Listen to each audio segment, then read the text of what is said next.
The silence in Seoul National University's main auditorium is deafening as Michaela Bryant steps through the heavy wooden doors.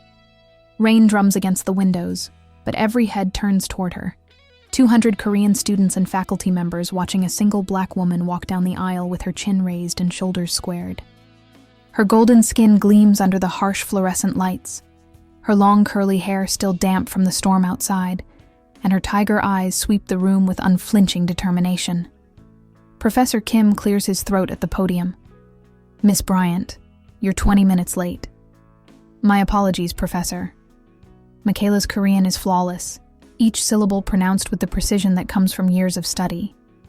She doesn't explain about the security guard who questioned her student ID 3 times, or the group of students who blocked her path asking if she was lost. She simply takes her seat in the front row, pulls out her notebook, and prepares to take notes as if nothing happened. Behind her, whispers ripple through the auditorium like wildfire. Professor Kim continues his lecture on international trade policy, but his voice competes with the storm outside and the storm of curiosity Michaela's presence has unleashed. From the observation deck above the auditorium, Park Jin-woo watches through floor-to-ceiling windows. He'd come to campus to scout for talent, brilliant students who might join his technology startup after graduation.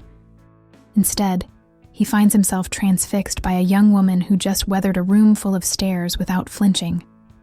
As the lecture ends and students file out, Michaela remains seated, transcribing her notes with methodical precision. She's still there when Professor Kim approaches, his expression unreadable. "Miss Bryant."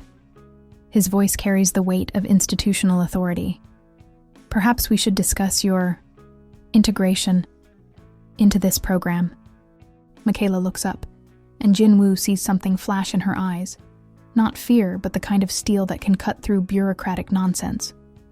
"Is there something about my academic performance you'd like to discuss, Professor?"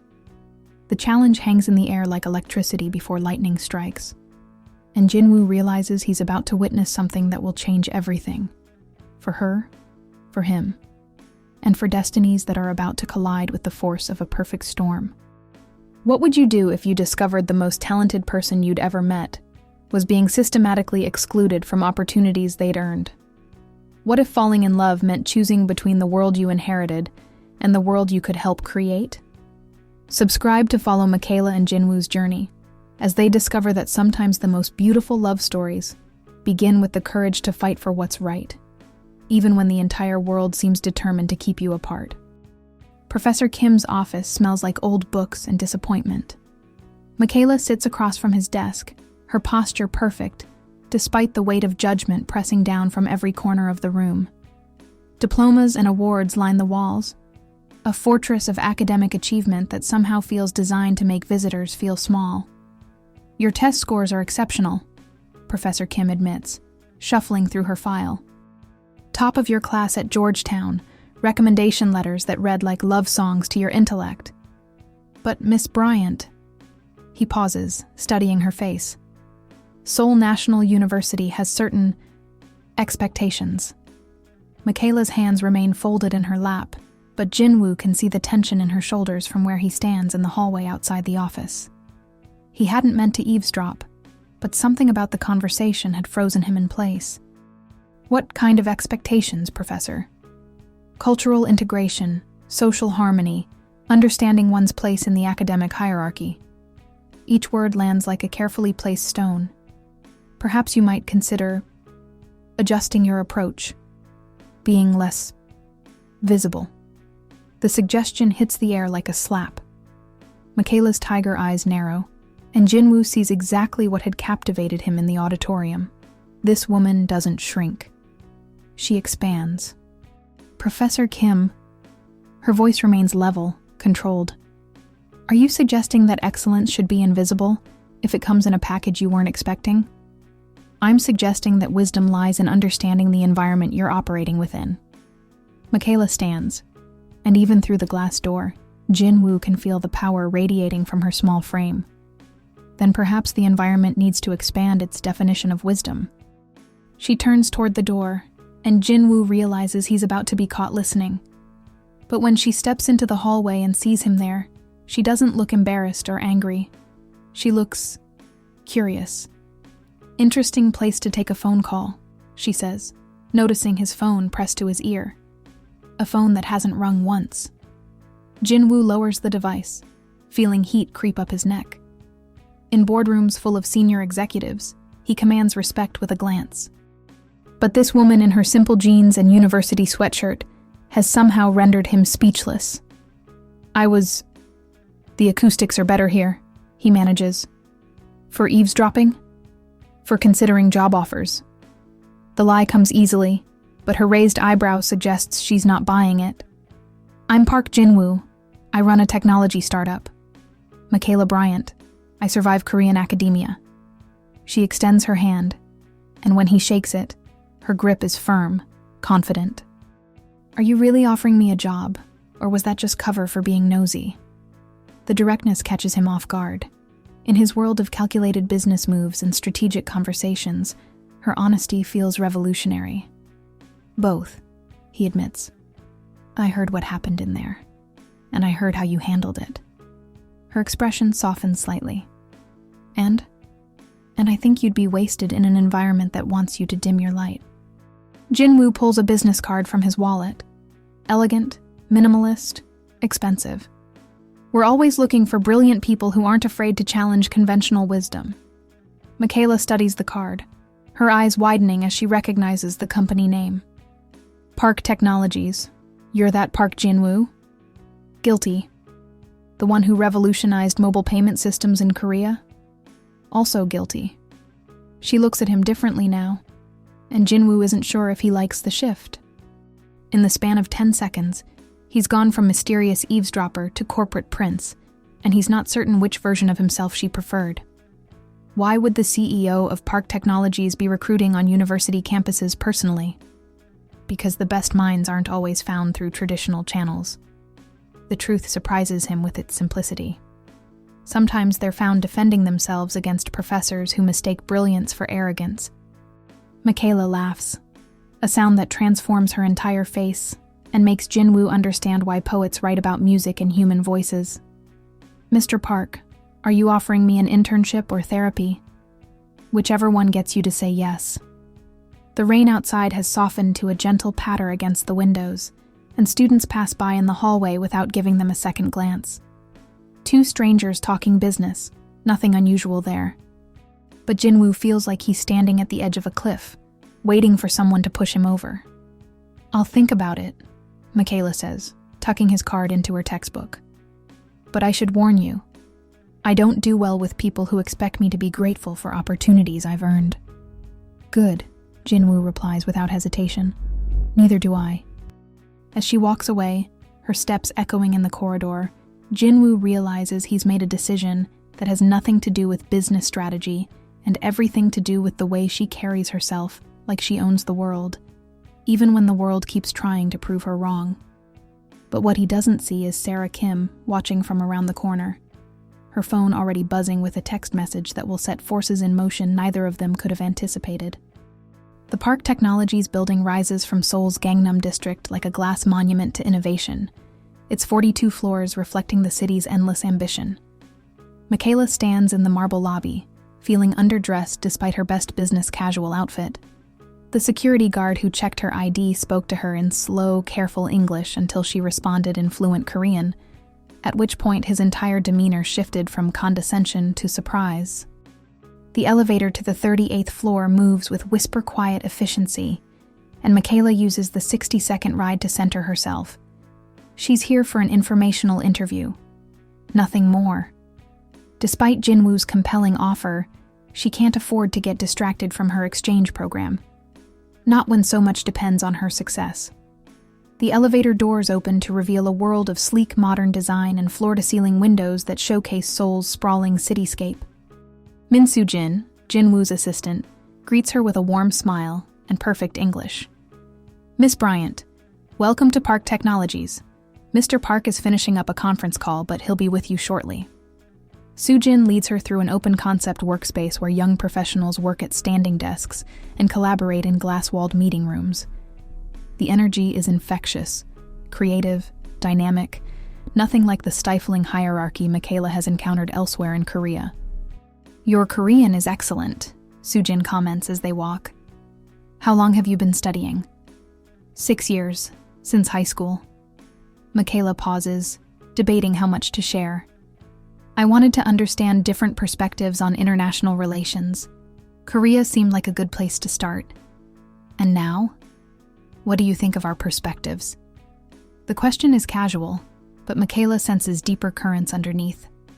I think Korea is more complex than most Americans realize. And I think many Koreans underestimate how much foreigners can adapt and contribute if given the chance. Soojin's smile becomes more genuine. Mr. Park will like that answer. They reach Jinwoo's office, and through the glass walls, Michaela can see him pacing while speaking rapidly into a headset. Even in his white button-down and navy slacks, he radiates the kind of controlled intensity she recognizes from her own ambitious friends back home. When he sees them approaching, he holds up one finger, asking for just another minute. Coffee? Tea? Soojin offers. Coffee, please. Black. While they wait, Michaela studies the office. Minimalist furniture, awards, and patents displayed with understated pride, and a single personal photograph tucked discreetly on his desk. She can't make out the details from where she sits, but it appears to be a family photo. Jinwoo ends his call and removes the headset, his business persona melting into something more relaxed as he approaches them. Miss Bryant, thank you for coming. I hope Soojin has been taking good care of you. She's been wonderful. Michaela accepts the coffee cup Soojin offers. Your office is impressive. The view alone would make it hard to concentrate. You get used to it. Though I still catch myself staring sometimes, especially when I need to think through complex problems. Jinwoo settles into the chair across from her, and Michaela notices he chooses a seat beside his desk rather than behind it. A subtle gesture that levels the playing field. So, he begins, tell me about your experience at SNU, beyond Professor Kim's concerns. Michaela sets down her coffee cup, considering how honest to be. The academic work is challenging but manageable. The cultural navigation is more complex. How so? I'm not sure if people see me as Michaela Bryant, the international relations student, or as the black girl who somehow ended up in their classroom. The words come out more bluntly than she intended. It's like being a walking conversation piece. Jinwoo leans forward, his expression serious. I'm sorry. That must be exhausting. His response surprises her. Most people either dismiss her concerns or launch into well-meaning speeches about diversity and inclusion. Jinwoo simply acknowledges the reality she's living. It is, she admits. But it's also motivating. Every time someone assumes I don't belong somewhere, it makes me more determined to prove I do. Good. Channel that energy. Jinwoo stands and moves to the window. Do you know what this company was 5 years ago? A startup focused on mobile payment solutions? A startup that every major corporation in Korea dismissed as too small, too young, too inexperienced to compete. He turns back to her. Now we process 30% of mobile transactions in Seoul, and those same corporations are trying to buy us out. Michaela sees where he's leading. You understand being underestimated. I understand being told you don't belong in rooms you've earned the right to enter. Jinwoo returns to his seat. The question is, what are you going to do about it? What do you mean? You can spend your semester at SNU fighting battles that don't change systems, or you can help us build something that proves excellence speaks louder than expectations. The proposition hangs in the air between them. Michaela feels her pulse quicken, not from nervousness, but from recognition. This is the kind of opportunity she came to Korea to find. What exactly are you proposing? Jinwoo pulls a tablet from his desk drawer and slides it toward her. The screen shows a detailed project outline, a mobile application designed to connect international students with local Korean mentors, featuring language exchange, cultural guidance, and professional networking. We want to build a bridge, he says, between international students who feel isolated and Korean professionals who want to expand their global perspectives. You'd lead the user experience research, conduct interviews with students like yourself, and help design something that actually addresses real needs. Michaela scrolls through the proposal, her excitement building with each section. The project is ambitious, meaningful, and perfectly aligned with her academic interests. The compensation would cover your living expenses, plus a significant stipend, Jinwoo continues. 20 hours per week, flexible schedule to accommodate your classes, and full access to our development team, market research resources, and business strategy sessions. This is... Michaela looks up from the tablet. This is exactly what I was hoping to find in Korea. Good, because I have a confession to make. Jinwoo's expression becomes more serious. This project didn't exist until yesterday. I created it specifically for you, after watching how you handled yourself with Professor Kim. The admission should feel manipulative, but instead Michaela finds it flattering. You invented a job for me. I invented an opportunity for us. Your insights into the international student experience, combined with our technological resources and market access, could create something genuinely impactful. Michaela sets down the tablet, her mind racing. The offer is better than anything she could have imagined. Professional experience, financial security, and the chance to work on something meaningful. But underneath her excitement, a small voice warns her to be cautious. Mr. Park, can I ask you something directly? Of course.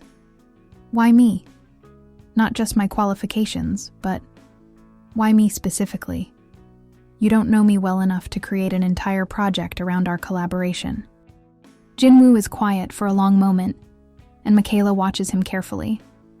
When he speaks again, his voice is softer, more personal. Because watching you refuse to be diminished reminded me why I started this company in the first place. Not for profit or recognition, but to prove that innovation comes from embracing different perspectives, not excluding them. The answer feels genuine, and Michaela finds herself wanting to believe him. But she's learned to be careful about people who offer exactly what she needs when she needs it most. I'll need some time to think about it. Of course. Take all the time you need. Jinwoo stands, extending his hand. But while you're thinking, remember that some opportunities are worth taking risks for. As Michaela shakes his hand, she realizes the risk isn't just professional, it's personal. There's something about Park Jinwoo that makes her want to trust him, and that might be the most dangerous part of all. The elevator ride down feels different from the one up. She's no longer a curious student exploring possibilities. She's someone who's been offered a chance to change her entire Korean experience. The question is whether she's brave enough to take it. Outside, Seoul's afternoon rush hour is beginning, and the streets fill with purposeful energy. Michaela walks toward the subway station, Jinwoo's business card warm in her palm, knowing that whatever decision she makes will alter the trajectory of everything that comes next. The Park Technologies cafeteria buzzes with late afternoon energy as Michaela settles into her usual corner table with Soo-jin. It's been 3 weeks since she started her internship, and the rhythm of corporate life is beginning to feel natural. Her mobile app project has gained momentum, with user interviews revealing insights that surprised even Jinwoo's experienced development team. The senior leadership meeting went well, Soo-jin says, unwrapping her kimbap. Mr. Park presented your research findings to the board, and they were very impressed. Michaela feels a flush of pride. Really? Even the part about Korean companies underestimating international talent? Especially that part. You should have seen Chairman Park's expression when Jinwoo quoted your statistics about wasted intellectual resources. The mention of Jinwoo's grandfather makes Michaela pause. She's only met Chairman Park once, during a brief introduction at the company's monthly all-hands meeting. He'd studied her with sharp eyes and spoken to her in formal Korean, testing her language skills with questions about her background and career goals. What's he like? She asks. The chairman, I mean. Really like? Soo-jin considers the question carefully. Brilliant, traditional, someone who built an empire by understanding both innovation and patience. She pauses. And someone who's been watching your work very closely. Is that good or bad?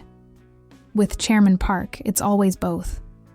Before Michaela can ask what that means, Sarah Kim appears at their table with a coffee and an expression that suggests important news. "Mind if I join you?" Sarah asks, already pulling out a chair. "I just came from the most interesting conversation." Sarah has become Michaela's closest friend in Seoul, a Korean-American student who understands the challenge of navigating cultural expectations from both sides. Her presence at Park Technologies isn't coincidental.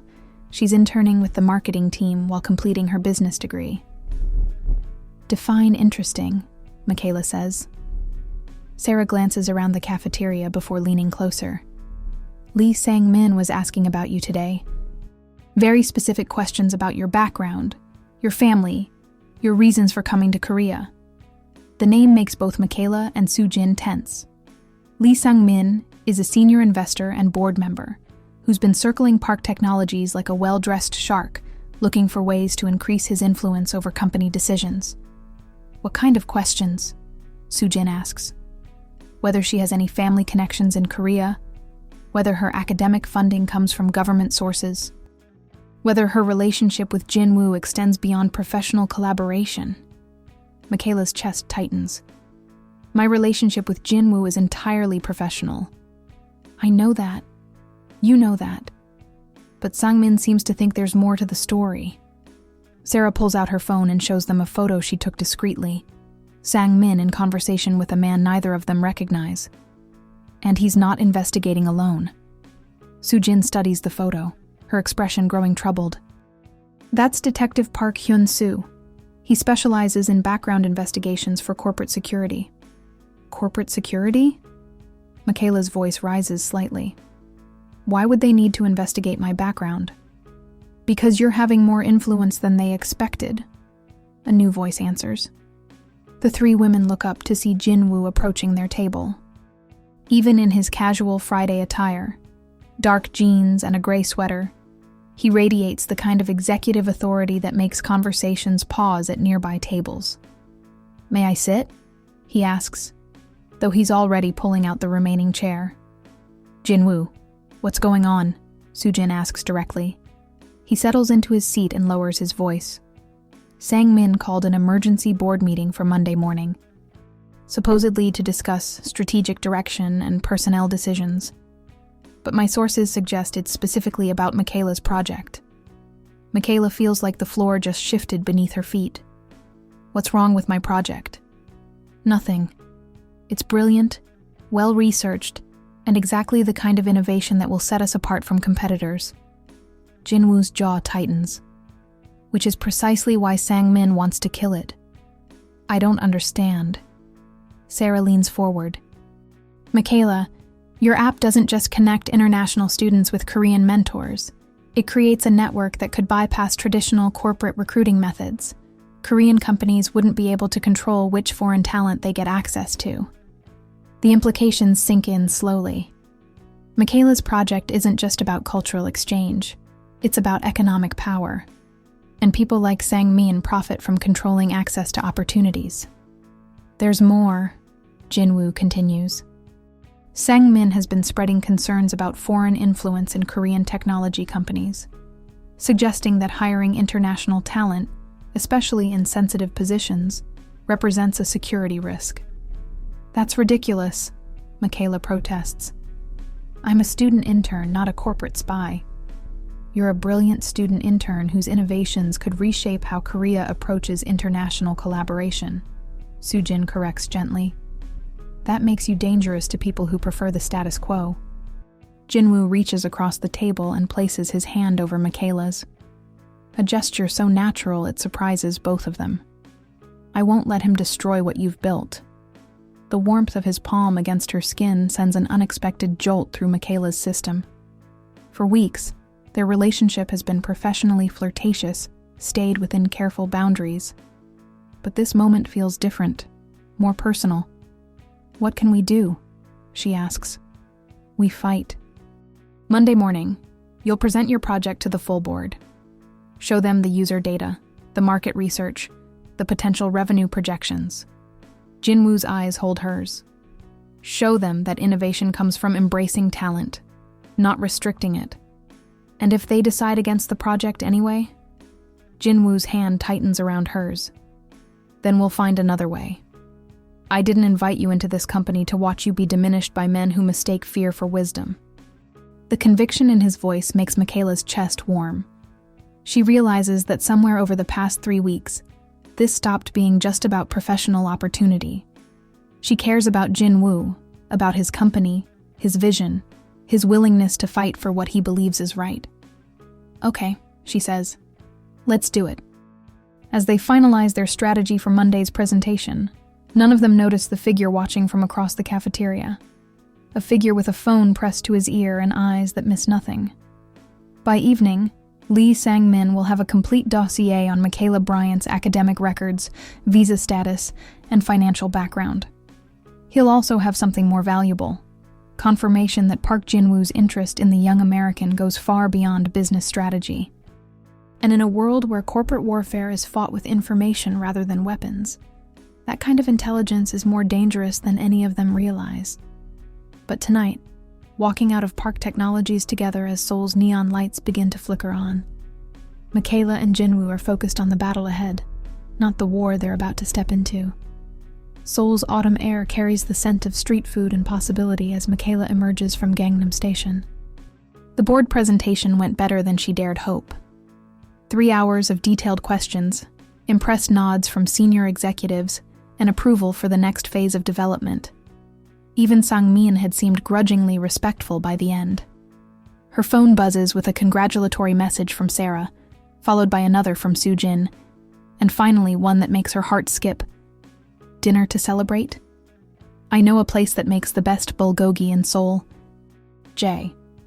The restaurant Jinwoo chose is tucked away in an alley most tourists never find. A family-run establishment where the owner recognizes him and leads them to a private room with low tables and traditional floor seating. The walls are lined with photos of celebrity diners, but the atmosphere is warm and unpretentious. I can't believe you pulled that off, Jinwoo says, as they settle onto cushions across from each other. When Sang-min started questioning the security implications, I thought we were finished. That was the moment I knew we had won, Michaela replies, accepting the menu from their server. He was grasping for objections, which meant he couldn't find legitimate flaws in the project itself. Jinwoo orders for both of them in rapid Korean, then turns back to her with an expression she can't quite read. You realize what this means, don't you? You've just convinced one of Korea's most traditional corporate boards to embrace an idea that challenges everything they've believed about international collaboration. We convinced them. This was your project as much as mine. No, Jinwoo shakes his head. This was your vision, your research, your presentation. I just provided the platform. The server returns with banchan, small plates of kimchi, pickled vegetables, and seasoned spinach that fill the low table with color and aroma. As they begin to eat, their conversation flows easily from business to personal, touching on Michaela's experiences growing up in Chicago, Jinwoo's complicated relationship with family expectations, and their shared fascination with how technology can bridge cultural divides. Can I ask you something? Michaela says as Jinwoo grills bulgogi at their table. Why did you really create this project for me? And please don't give me the corporate innovation speech. Jinwoo's hands pause over the sizzling meat. When he looks up, his expression is more vulnerable than she's ever seen it. Because you reminded me of someone I used to be. Before board meetings and investor presentations and all the compromises that come with success, he transfers perfectly cooked beef to her plate. Watching you fight for your ideas, refuse to be intimidated, insist on being heard. It made me remember why I wanted to build this company in the first place. And why was that? To prove that innovation comes from different perspectives, not despite them. To show that Korea could lead the world not by excluding foreign talent, but by embracing it. The honesty in his voice makes Michaela's chest tighten. What changed? Reality. Investors who preferred safer bets. Board members who measured success in quarterly profits rather than cultural impact. The gradual erosion of idealism by practical compromise. Michaela sets down her chopsticks. Jinwoo, you're 28 years old and you've already built something most people only dream about. Maybe the problem isn't that you've compromised your ideals. Maybe it's that you've forgotten how revolutionary they still are. Something shifts in his expression. Surprise, gratitude, and something deeper that makes her pulse quicken. "Thank you," he says quietly. "For what?" "For reminding me who I wanted to be when I grew up." They finish dinner as the restaurant fills with the evening crowd, their conversation growing more personal and intimate. When Jinwoo suggests walking along the Han River before calling a taxi, Michaela agrees without hesitation. The riverbank path is illuminated by streetlights and the distant glow of Seoul's skyline. Other couples stroll past them, some holding hands, others absorbed in quiet conversation. The autumn air is crisp but not cold, perfect for walking and talking and discovering that professional admiration has somehow evolved into something more complex. "Your Korean is really exceptional," Jinwoo comments as they pause at a scenic overlook. "How did you become so fluent?" "Stubbornness, mostly. I hate being excluded from conversations, so I made it my mission to understand every nuance." Michaela leans against the railing, her hair catching the breeze. "Plus, I wanted to read Korean literature in the original language. Poetry, especially." "Do you have a favorite poet?" Ko Un. His work about recovering from trauma and rebuilding after loss. She glances at him sideways. "What about you? Do you read poetry?" "Not as much as I should. Though I've always been drawn to pieces about transformation. How individuals and societies change and grow. They're standing closer now. And Michaela can feel the warmth radiating from Jinwoo's body. The conversation has taken on the quality of deeper intimacy. The kind that happens when two people realize they're genuinely interested in each other's inner lives. "Michaela," Jinwoo says, his voice softer than usual. "Can I tell you something?" "Of course." "Working with you these past few weeks has been the most energizing professional experience I've had in years. But it's also been..." He pauses, searching for the right words. "It's also been something more than professional." Her heart starts beating faster. "Jinwoo, I know this complicates everything. Employee relationships, cultural expectations, the board's perception of our project." His eyes hold hers in the dim light.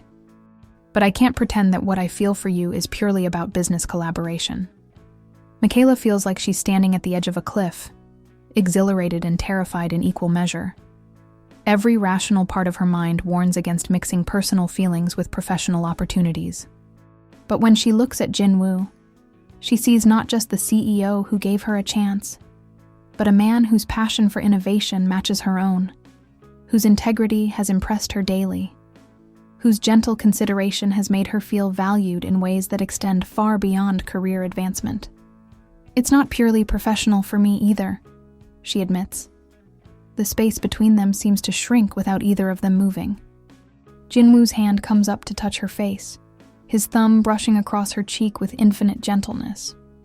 "Are we about to make a terrible mistake?" he asks. "Probably," she whispers. But when he leans down and kisses her, it doesn't feel like a mistake. It feels like recognition. The moment when two people stop pretending they're not deeply attracted to each other and admit that some connections transcend professional boundaries. The kiss is soft at first, tentative, giving both of them the chance to pull away if they want to. But when Michaela responds by stepping closer and threading her fingers through his hair, Jinwoo deepens the connection with a passion that speaks of weeks of controlled desire finally finding expression. They break apart when the need for air becomes urgent, both breathing heavily and staring at each other with a mixture of wonder and alarm. "Wow," Michaela breathes. "Yeah, wow." They're still processing what just happened when a flash of light catches their attention. Across the path, a figure with a professional camera disappears into the shadows between streetlights. "Did you see?" Michaela starts. "Yeah." Jinwoo's expression hardens. "I saw." The romantic spell breaks as reality crashes back over them. They're not just two people who shared a moment. They're a Korean CEO and his American intern, whose personal relationship could be weaponized by anyone looking to undermine their professional success. Jinwoo, if that photo gets published, it changes everything. He runs a hand through his hair, his business mind already calculating damage control strategies. Sang-man will use it to question both my judgment and your motivations. Michaela feels sick. Maybe we should head back. Yeah, we should. But as they walk toward the main road to catch a taxi, Jinwoo reaches for her hand and squeezes it gently. Michaela? Yes? I don't regret what just happened. Whatever consequences we have to face, I don't regret it. Despite everything, the complications, the potential scandal, the uncertainty about what comes next. Michaela finds herself smiling. Neither do I. The taxi ride back to her dormitory is quiet, both of them lost in thought about what their relationship has become and what it might cost them. But when Jinwoo walks her to the building entrance and kisses her goodnight, briefly, sweetly, like a promise, Michaela realizes that some risks are worth taking, even when you can't predict where they'll lead. What she doesn't know is that the photographer who captured their kiss along the Han River has already sent the images to someone who's been waiting for exactly this kind of ammunition. And by morning, their private moment will become public currency in a game where love and ambition collide with devastating consequences. The Park Technologies lobby feels different this morning, charged with tension that makes conversations pause when Michaela enters. Security guards who usually greet her with friendly nods now avoid eye contact. The elevator ride to the 38th floor seems longer than usual, filled with silence that speaks of secrets and whispered conversations. Soo-jin is waiting when the elevator doors open, her expression carefully neutral, but her eyes filled with concern. Michaela, Mr. Park wants to see you immediately. Conference room B. Is everything okay? I think you should speak with him directly. The walk to the conference room feels like a death march. Through glass walls, Michaela can see other employees working at their desks, but their conversations seem muted, as if the entire floor is holding its breath. Conference room B overlooks Seoul's morning skyline, but Jinwoo isn't admiring the view. He's standing at the head of a long table, his expression grim, while Chairman Park sits in a leather chair that might as well be a throne. Between them lies a manila envelope that seems to contain the end of everything Michaela has built. Please sit, Chairman Park says in formal Korean, his tone suggesting this is not a request. Michaela takes the chair opposite him, her hands folded in her lap despite their tendency to shake. Jinwoo remains standing, but his eyes meet hers briefly, a silent communication that offers support even in crisis. Miss Bryant, Chairman Park continues, it has come to our attention that your relationship with my grandson extends beyond professional collaboration. The words hit like physical blows. Michaela's mouth goes dry, but she forces her voice to remain steady. Sir, I'm not sure what you're referring to. Chairman Park opens the manila envelope and slides 3 photographs across the table. They show Michaela and Jinwoo at the Han River, talking, laughing, and in the final image, kissing with passion that looks even more intimate captured in black and white. These were delivered to our offices this morning, along with a note suggesting that your internship was arranged for reasons unrelated to professional merit. Michaela stares at the photos, feeling like she's watching her dreams disintegrate in real time. The images are beautiful and damning, evidence of genuine connection that will be twisted into something sordid and manipulative. Grandfather, Jinwoo's voice cuts through the silence. This is a private matter between consenting adults. Privacy is a luxury we cannot afford when it affects company reputation and board confidence. Chairman Park's eyes never leave Michaela's face. Miss Bryant, I need to understand the nature of your relationship with my grandson and whether it has influenced professional decisions regarding your internship. The question hangs in the air like a trap. Any answer Michaela gives can be used against her. Deny the relationship and she's lying. Admit it, and she's confirmed that she's compromised her professional integrity. Sir, my feelings for Jinwoo developed after he offered me the internship opportunity. They had nothing to do with my initial selection or the success of my project. But they exist now. Yes, they exist now. Chairman Park nods, as if she's just confirmed his worst suspicions. And how do you believe the board will react when these photographs are presented at tomorrow's emergency meeting? Michaela's heart sinks. Emergency meeting? Jin-woo steps forward. Sang-min called it this morning, ostensibly to discuss maintaining corporate ethics and professional boundaries. The pieces fall into place with devastating clarity. The photographer, the strategic timing, the board meeting. This is orchestrated character assassination designed to destroy both her project and her relationship with Jin-woo. What do you want from me? Michaela asks directly. Chairman Park studies her for a long moment. I want you to resign from your internship effective immediately. Issue a statement explaining that you're returning to your academic studies to focus on your education. Leave Korea quietly, and will ensure your exchange program continues without administrative complications. And if I refuse, then you'll face a board review that questions not only your professional ethics, but your visa status, your academic funding, and your future opportunities in Korea. His voice remains calm, but the threat is unmistakable. I have no desire to destroy a young woman's career, Miss Bryant, but I will protect my family's interests.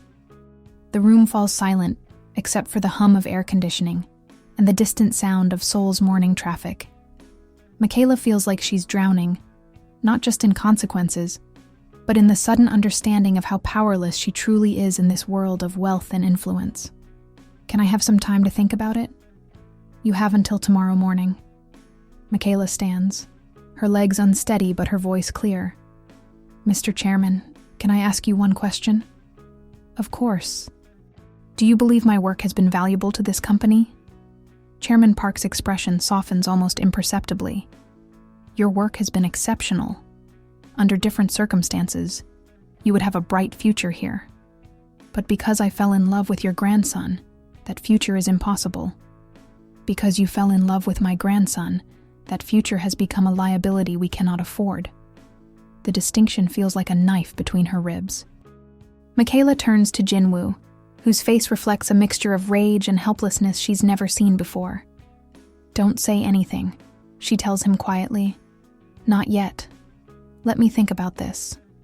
He nods, but she can see the struggle in his eyes, the desire to fight for her battling against the reality of what that fight would cost both of them. The walk back to the elevator feels endless. Other employees glance at her with expressions ranging from sympathy to curiosity to carefully concealed judgment. By now, rumors are probably spreading through every floor of the building. Soo-jin accompanies her down to the lobby, her silence more supportive than any words could be. It's only when they reach the street that she finally speaks. For what it's worth, I think what they're doing to you is wrong. Wrong but effective, Michaela replies. They've found the one thing that makes me vulnerable, and they're using it perfectly. What will you do? Michaela looks up at the Park Technologies building, at the windows of the 38th floor where Jin-woo is probably being lectured about corporate responsibility and family loyalty. I don't know yet, but I won't let them make me disappear without consequences. As she walks toward the subway station, Michaela's phone buzzes with a text message from an unknown number. Beautiful photos. Shame they had to be shared with the wrong people. Some secrets are worth protecting better than others. A concerned observer. The message makes her blood run cold.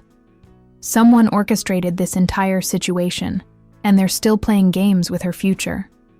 What terrifies her most is the realization that falling in love with Jin-woo may have been exactly what someone wanted all along, the perfect weapon to destroy everything she's worked to build.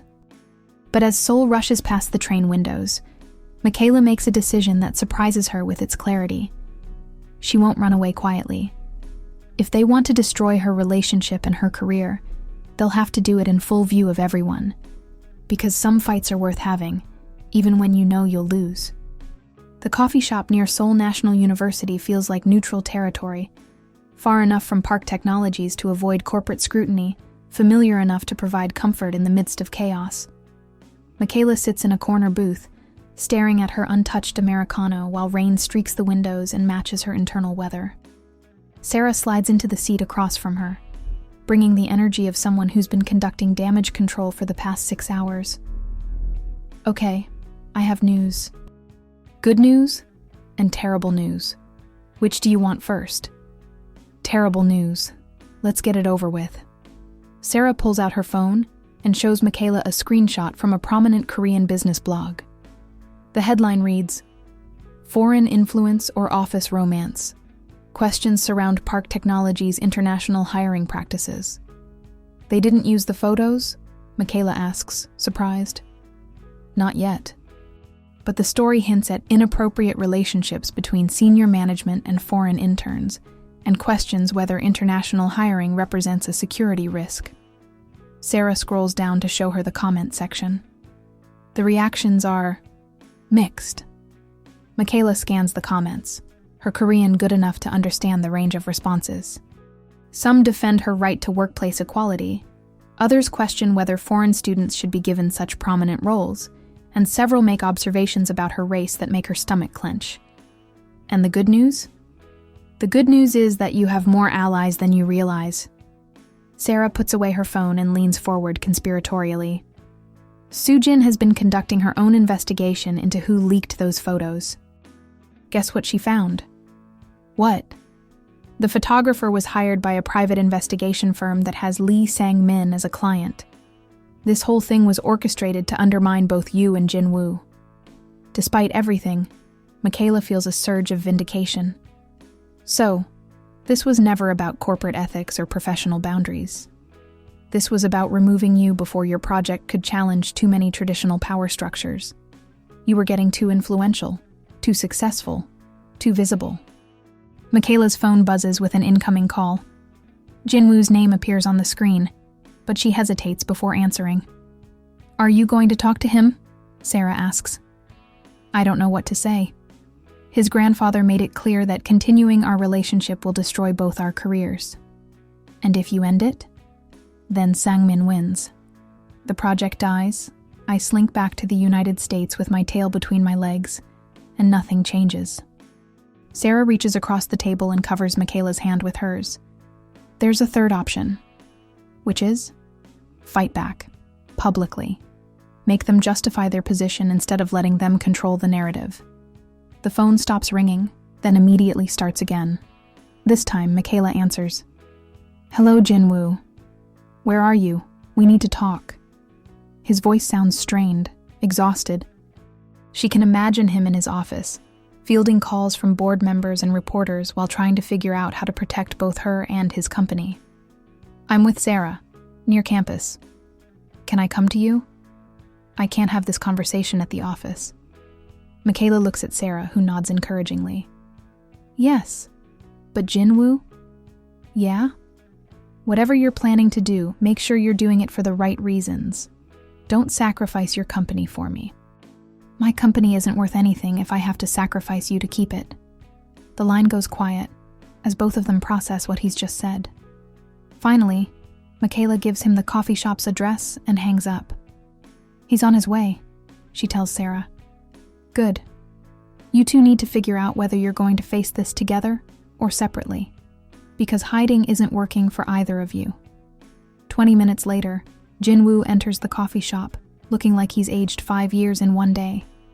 His usually perfect hair is disheveled, his tie loosened, his expression carrying the weight of impossible decisions.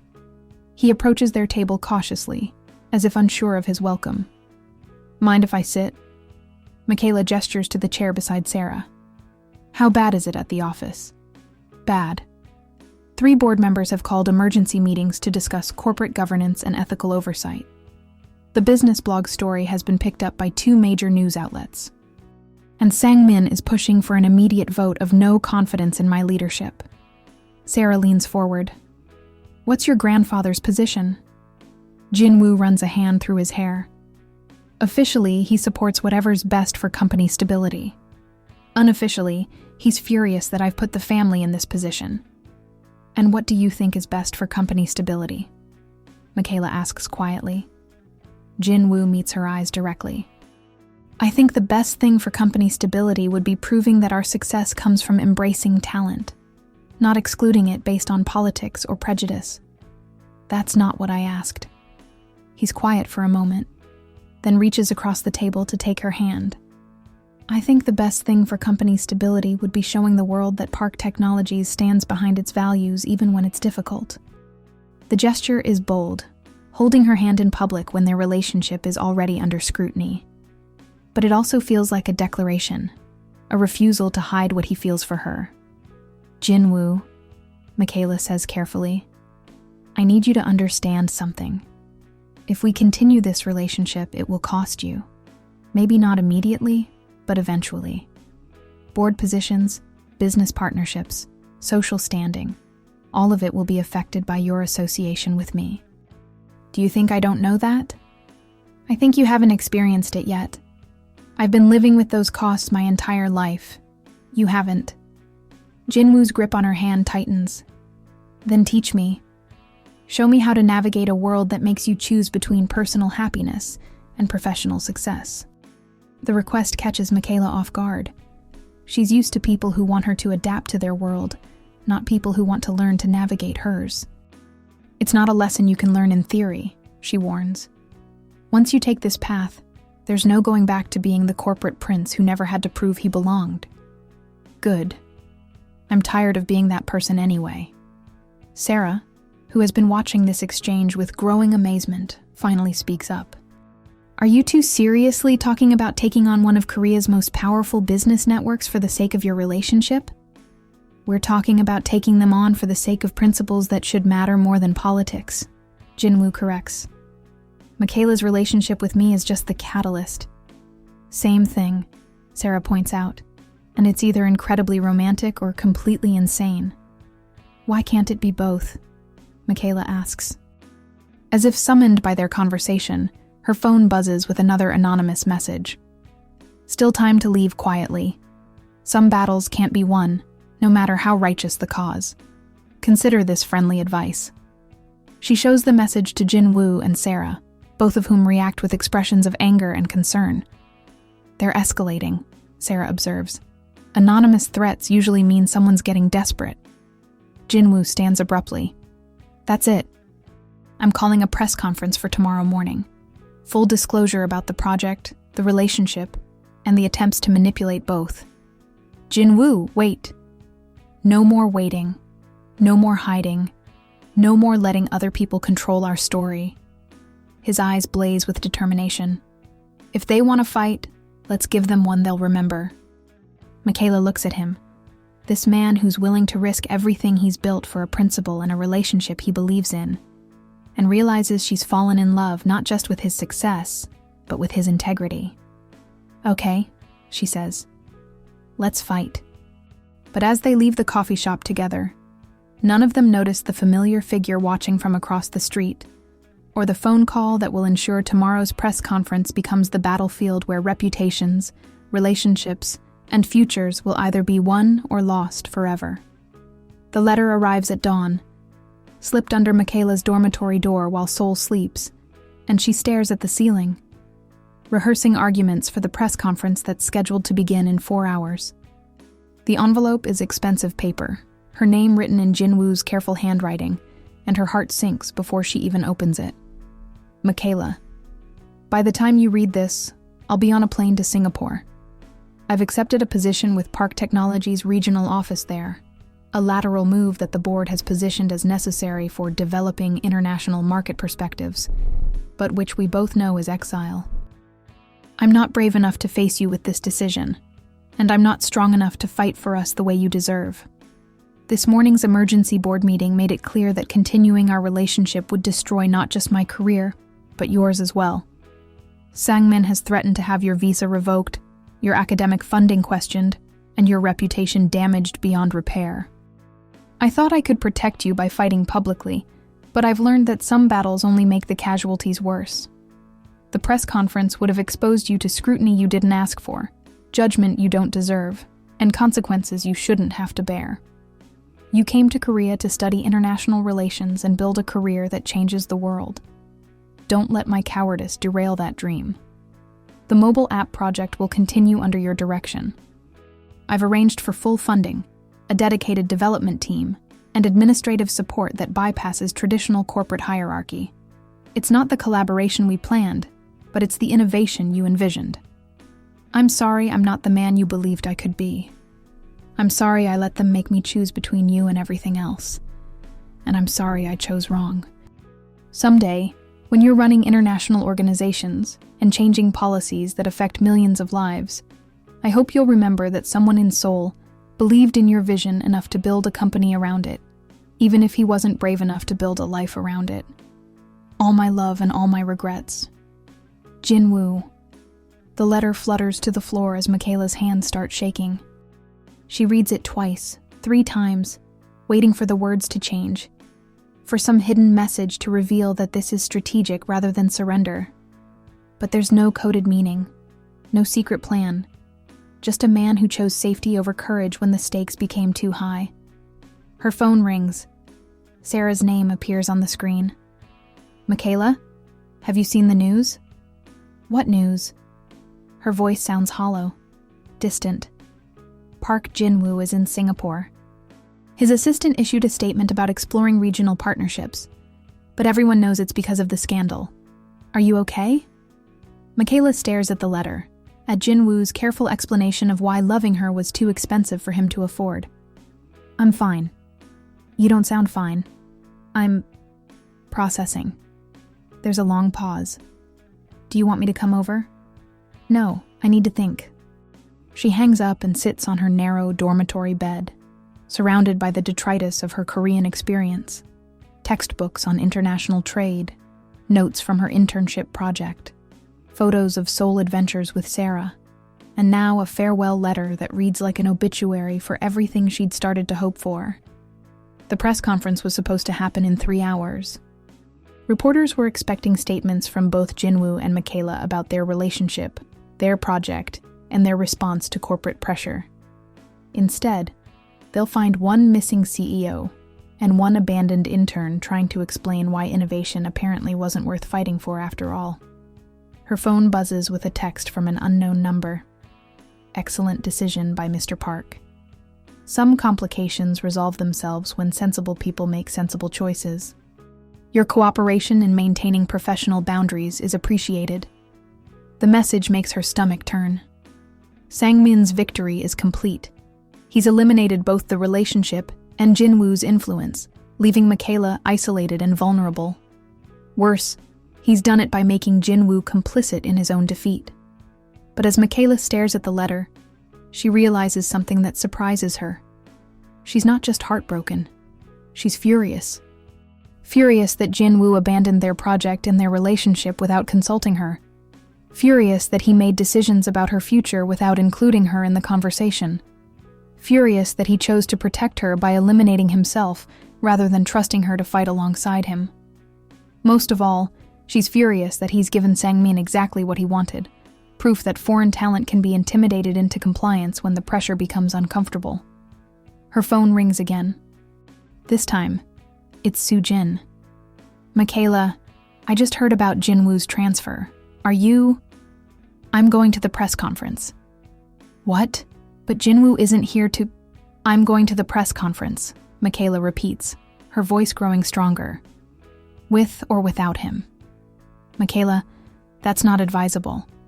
Without Jin-woo there to provide corporate support. Without Jin-woo there, I can tell the truth without worrying about protecting anyone else's interests. There's silence on the other end of the line. Finally, Soo-jin says, what truth? That this was never about corporate ethics or professional boundaries. This was about eliminating foreign influence before it could challenge traditional power structures. Michaela stands, pacing the small room. That Lee Sang-min orchestrated a character assassination campaign designed to drive me out before I could prove that diversity creates innovation, not threatens it. Michaela, if you go public with those accusations without evidence, then help me find evidence. You've been investigating the photographer, right? What else have you discovered? Soo-jin is quiet for a moment. When she speaks again, her voice is different, conspiratorial, determined. More than you might expect. Can you meet me at the coffee shop near your campus in an hour? Why? Because if you're serious about fighting back, You'll need ammunition. And I may have found something that changes everything. An hour later, Michaela sits across from Soo-jin in the same coffee shop where she'd received Jinwoo's business card weeks ago. The irony isn't lost on her, returning to the place where this all began, now preparing to end it on her own terms. Soo-jin slides a manila folder across the table, her expression intense. Before you open that, I need you to understand something. Once you see what's inside, there's no going back. This information will destroy Lee Sang-min's career, but using it will also make you a permanent enemy of some very powerful people. Michaela's fingers trace the edge of the folder. What did you find? Evidence that Sang-min has been systematically sabotaging international partnerships to maintain control over traditional business networks. The photographer was just the tip of the iceberg. Soo-jin leans forward. He's been feeding negative stories about foreign employees to business journalists, pressuring visa authorities to create administrative delays for international talent, and using private investigators to gather blackmail material on anyone who threatens the status quo. How do you know all this? Because I've been documenting it for months. Every suspicious coincidence, every conveniently timed obstacle, every whisper campaign that mysteriously gained traction in the media. Soo-jin's eyes are bright with anger. I started investigating when I noticed the pattern, but I accelerated my efforts when he targeted you. Michaela opens the folder and finds a comprehensive dossier, bank records showing payments to private investigators, email threads discussing foreign talent concerns, recorded phone conversations where Sang-min explicitly strategizes about eliminating international competition. It's damning, detailed, and exactly the kind of evidence that could destroy a man's career. Soo-jin, this is incredible work. But why are you helping me? This could cost you your job. Because I'm tired of watching brilliant people be diminished by men who mistake xenophobia for patriotism.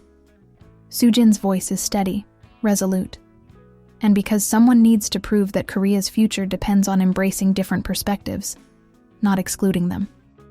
Michaela studies the documents, her mind racing. If I present this at the press conference, it won't just be about my relationship with Jinwoo anymore. It'll be about corporate corruption and systematic discrimination. Which is what it was always about. Your relationship was just the convenient excuse. Before Michaela can respond, her phone buzzes with an incoming call. Chairman Park's name appears on the screen, and her stomach drops. Answer it, Soo-jin says. But put it on speaker. Michaela accepts the call with trembling fingers. Mr. Chairman? Miss Bryant, I trust you've received my grandson's letter by now. Yes, sir. Good.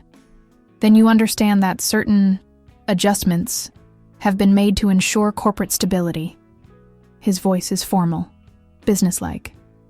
I'm calling to inform you that your internship will conclude today. We've arranged for a generous severance package and letters of recommendation that will serve you well in future endeavors. The dismissal lands like a slap. Mr. Chairman, with respect, I haven't resigned.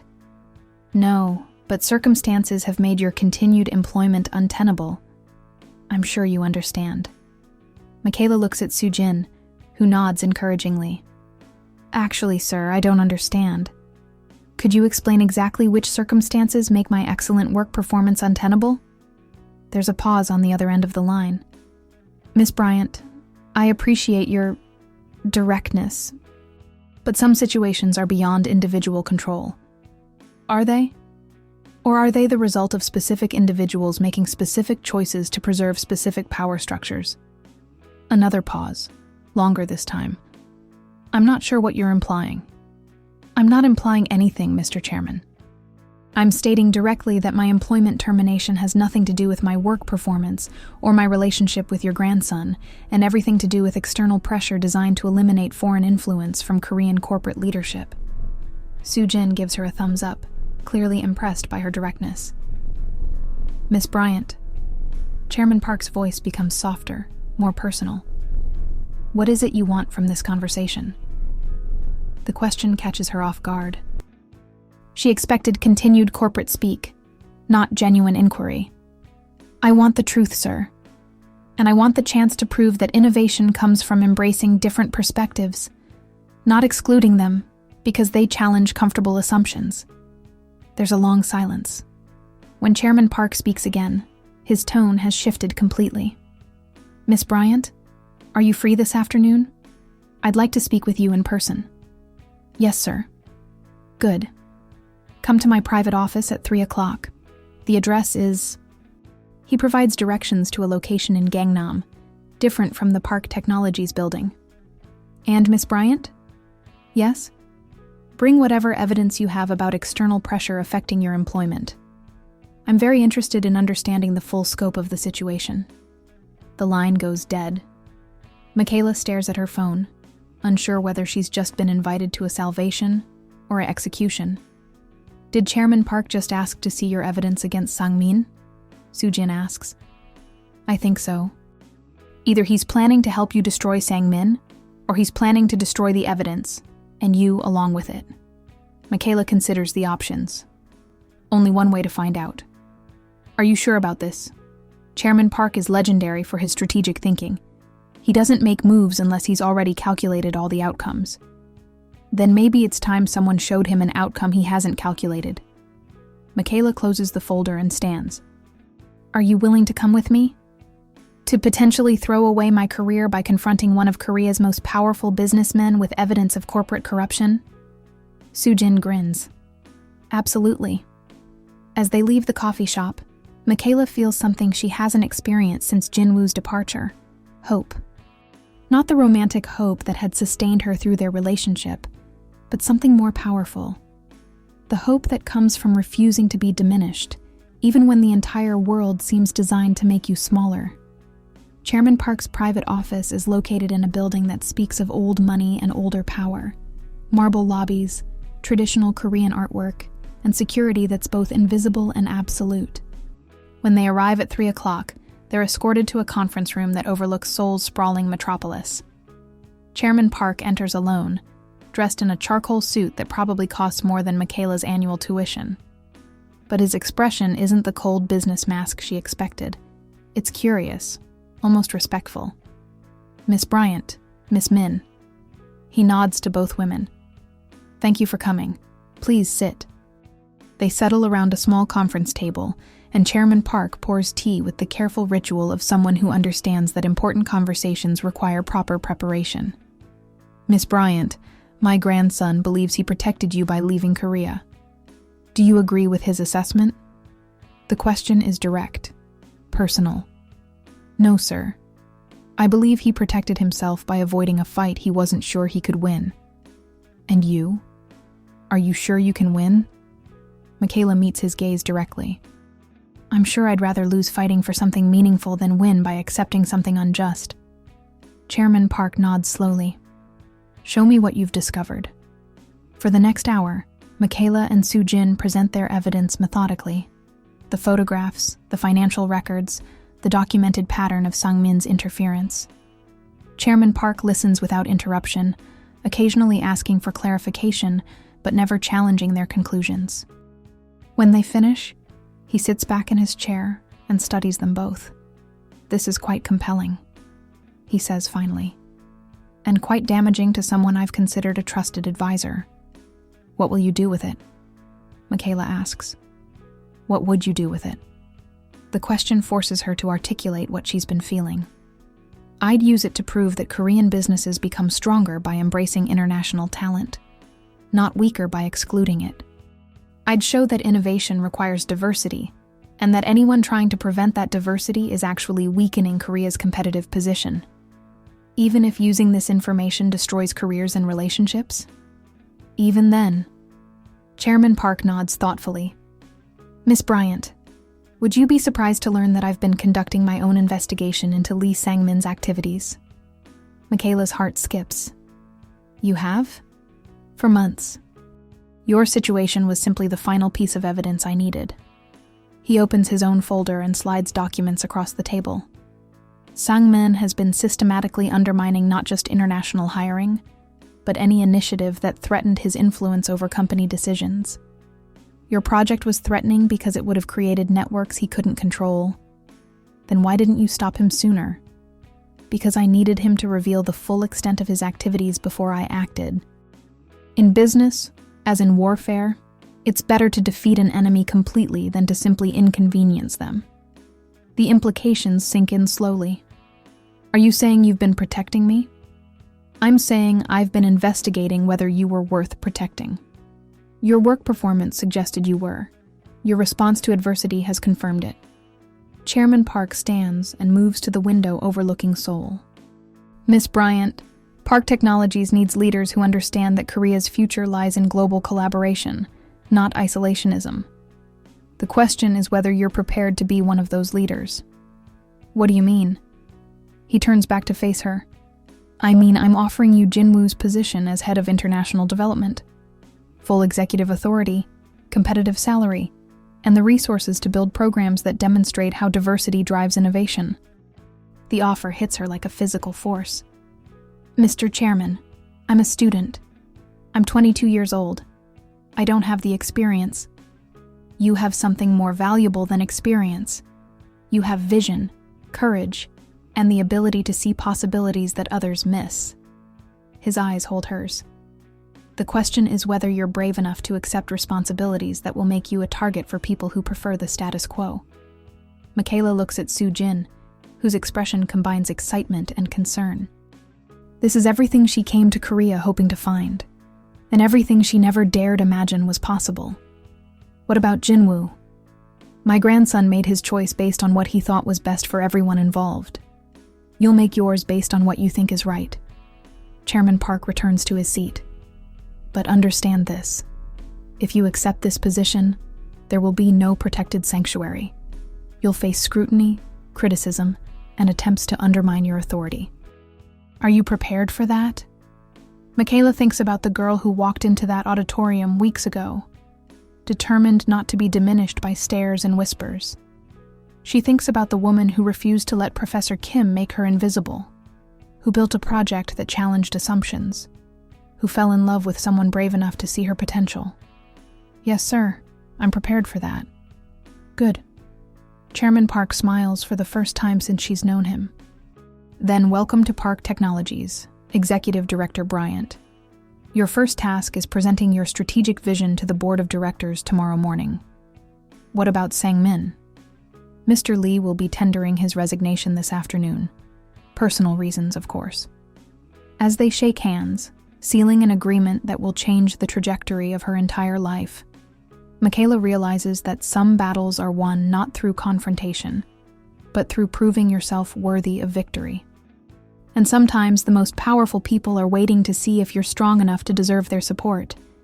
But what she doesn't know is that across the city, Jinwoo is boarding a plane back from Singapore, having discovered that running away from love doesn't make the love disappear. It only makes the regret more painful. And by tomorrow morning, both of their worlds will shift again in ways neither of them anticipated. The Park Technologies boardroom has never felt more like a gladiatorial arena. Michaela stands at the head of the conference table, her presentation materials arranged with military precision, facing 12 board members who represent decades of Korean corporate tradition and billions of won in market influence. The morning light streaming through floor-to-ceiling windows casts everything in sharp relief, including the empty chair where Lee Sang-min should be sitting. Ladies and gentlemen, Chairman Park begins in Korean, his voice carrying the authority that built an empire. I'd like to introduce Executive Director Michaela Bryant, who will be presenting our new international development strategy. A ripple of surprise moves through the room. Several board members exchange glances. They'd expected a damage control session about the American intern scandal, not a promotion announcement for the woman at the center of it. Michaela steps forward, her hands steady despite the magnitude of the moment. For weeks, she's been the foreign student asking for opportunities. Today, she's the executive presenting strategic vision to people who can either make or destroy her career with a single vote.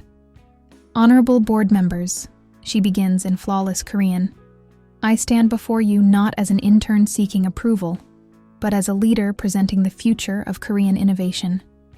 She clicks to her first slide, a graph showing Korea's declining market share in international technology sectors. Our competitors are not other Korean companies.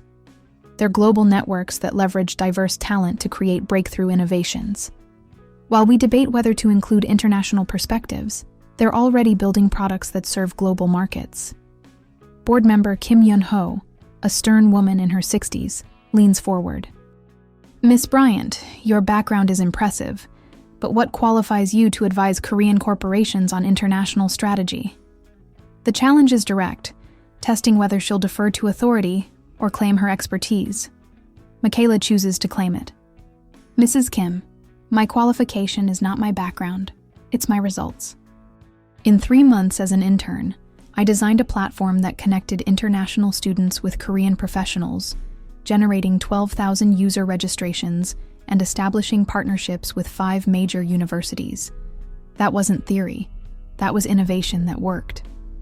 She clicks to the next slide, showing user data and engagement metrics that make several board members sit up straighter. But more importantly, my qualification is my perspective. I understand both the challenges international talent faces in Korean markets and the opportunities Korean companies miss when they exclude that talent. Board member Park Dong-il, a younger man who built his reputation in tech startups, raises his hand. What specifically are you proposing? Michaela advances to her strategic overview. A comprehensive international talent development program with 3 components. First, structured mentorship connecting Korean executives with international professionals. Second, cross-cultural innovation labs where diverse teams tackle market-specific challenges.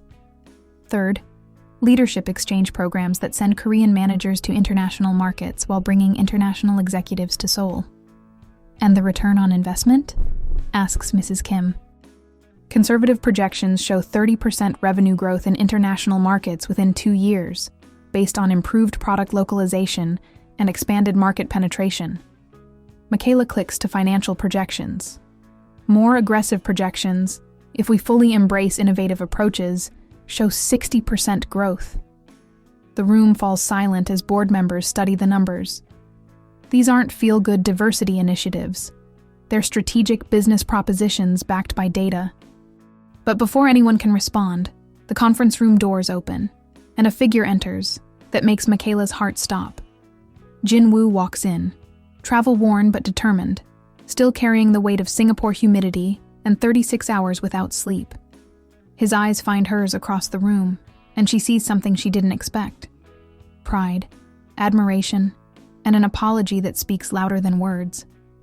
Mr. Park, Chairman Park says without missing a beat.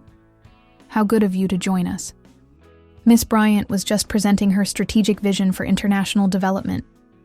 Jin-woo takes the empty seat at the far end of the table, never breaking eye contact with Michaela. Please continue, Executive Director Bryant. The title sounds different in his voice. Not patronizing or strategic, but respectful, genuine. He's acknowledging not just her promotion, but her authority. Michaela takes a steadying breath and continues her presentation. But now she's performing for an audience of 1 as much as 12. Every strategic point becomes a declaration of the vision she'd hoped to build with him. Every innovative proposal becomes evidence of the partnership he'd abandoned. The key insight, she explains, is that innovation doesn't come from homogeneous teams solving problems they all understand the same way. Innovation comes from diverse perspectives collaborating to find solutions none of them could discover alone. Jin-woo nods, and she realizes he's not just listening to her business strategy. He's hearing her explanation of why their relationship mattered, why their different backgrounds created something more powerful than either of them could achieve separately. Questions? Chairman Park asks when she finishes. Mrs. Kim speaks first. Miss Bryant, this is impressive work. But implementing these programs would require significant cultural shifts within our corporate structure. Are Korean companies ready for that level of change? With respect, Mrs. Kim, the question isn't whether Korean companies are ready for change. The question is whether they're ready to be left behind by companies that embrace change first. Park Dong-il laughs, a sound of genuine appreciation. Bold answer. I like it. The discussion continues for 20 minutes, with board members probing financial projections, implementation timelines, and cultural integration strategies. Michaela answers each question with confidence that surprises even her, drawing on research she'd conducted, insights from her user interviews, and strategic thinking that proves she's ready for executive responsibility. Finally, Chairman Park calls for a vote. All in favor of approving Executive Director Bryant's international development strategy and her leadership of these initiatives. Hands rise around the table, slowly at first, then with growing momentum. When the count is finished, the vote is 10-2 in favor. Congratulations, Executive Director Bryant, Chairman Park says. You now have the authority and resources to prove that innovation comes from embracing diversity, not excluding it. As board members file out, offering congratulations and strategic suggestions, Jinwoo remains seated at the far end of the table. When the room finally empties except for the two of them, the silence becomes profound. That was incredible, he says finally. Thank you. I mean it, Michaela. Watching you command that room, present that vision, earn their respect, it reminded me why I fell in love with you in the first place. The past tense stings. Fell in love. Not fall in love. Jinwoo stands and moves closer, but maintains respectful distance. I came back because I realized something in Singapore. Running away from what scared me didn't make the fear disappear. It just made me a coward who abandoned the person I care about most when she needed support. I didn't need support, Jinwoo. I needed partnership. I needed someone who believed in us enough to fight alongside me. Not someone who decided to protect me by disappearing. You're right. And I'm sorry. The apology hangs between them, sincere but incomplete. Michaela studies his face, the exhaustion, the regret, the hope he's trying to suppress. What do you want from me? She asks. I want to earn back your trust.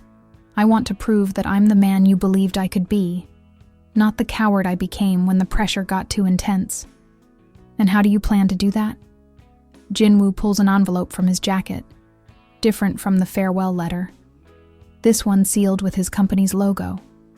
My formal resignation from Park Technology's Singapore office and my application to work under your authority as part of the international development team.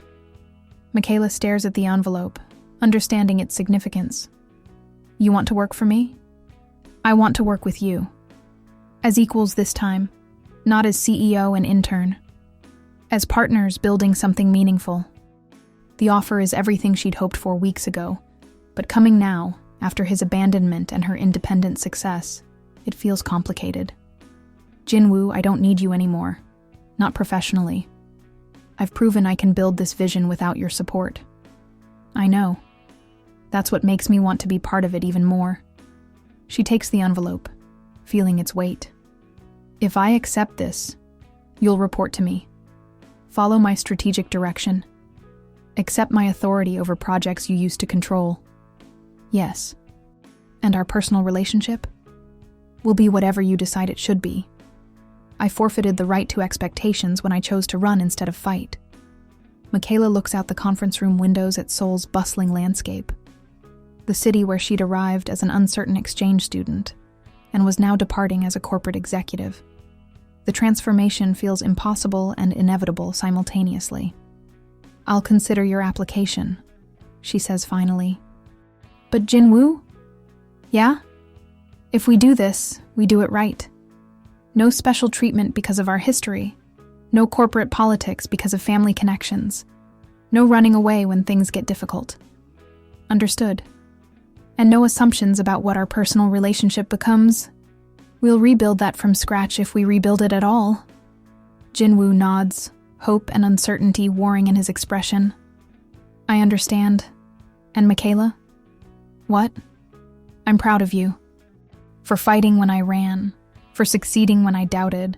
For becoming the leader I always knew you could be.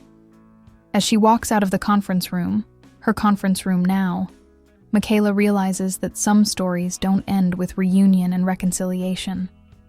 Sometimes they end with transformation, growth, and the understanding that love isn't about finding someone to complete you, but about becoming complete enough to choose your own future.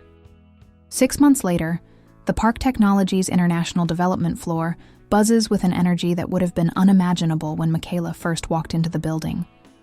Teams of Korean and international professionals collaborate at standing desks, conduct video conferences with partners across 5 continents, and prototype solutions for markets from São Paulo to Stockholm. Michaela's office, the one that used to belong to a senior vice president who retired shortly after her promotion, overlooks Seoul's transformed skyline. But this morning, she's not admiring the view.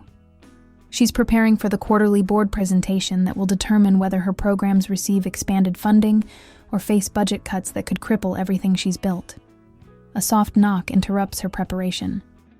Jin-woo enters carrying 2 cups of coffee and wearing the slightly nervous expression that's become familiar over the past months of working together. "Americano, black," he says, setting the cup on her desk. "Thought you might need caffeine before facing the board." "Thank you." She accepts the coffee gratefully. "How are the Singapore market projections looking?" "Better than expected." The Korean international partnership model we tested there generated 43% more revenue than traditional approaches. Jin-woo settles into the chair across from her desk, a position that would have felt strange months ago, but now seems natural. Mrs. Kim is going to love those numbers. Their working relationship has evolved into something neither of them anticipated. Genuine partnership built on mutual respect, rather than romantic attraction. Jin-woo proved himself willing to follow her strategic vision, accept her authority, and contribute expertise without attempting to reclaim leadership. Michaela discovered that his business acumen complemented her innovative thinking in ways that made both of them more effective. "And personally?" she asks, studying his face. "How are you feeling about today?" It's a question that acknowledges the complexity of their situation. The board presentation will include recommendations for expanding internationally, which means Jin-woo might be offered leadership of overseas operations. An opportunity that could physically separate them just as they've learned to work together successfully. Honestly, conflicted. Jin-woo meets her eyes directly. "The Singapore position would be incredible for my career. But it would also mean leaving just as we've figured out how to be partners without all the emotional complications." Who says the emotional complications have disappeared? The question slips out before Michaela can stop it, revealing feelings she's been carefully managing for months. Their relationship has been strictly professional by mutual agreement, but the attraction and affection that drew them together hasn't disappeared. It's just been channeled into collaboration rather than romance. Jin-woo sets down his coffee cup, his expression growing more serious. "Michaela, can I ask you something directly?" "Of course.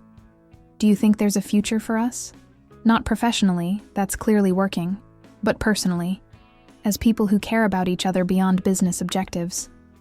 The question she's been avoiding for 6 months finally hangs in the air between them. During their professional rebuilding, they've become friends, collaborators, and something deeper that neither has been brave enough to name. "I don't know," she answers honestly. 6 months ago, I would have said yes without hesitation. But I've changed since then. I've discovered I don't need a relationship to feel complete, and I won't accept one that requires me to diminish myself to make someone else comfortable. I would never ask you to diminish yourself. You wouldn't ask directly. But would you be able to handle dating your boss? Would you be comfortable with me earning more, having more authority, being the primary decision maker in our professional lives? Jin-woo considers the question seriously, rather than offering easy reassurances. Honestly, it would take adjustment.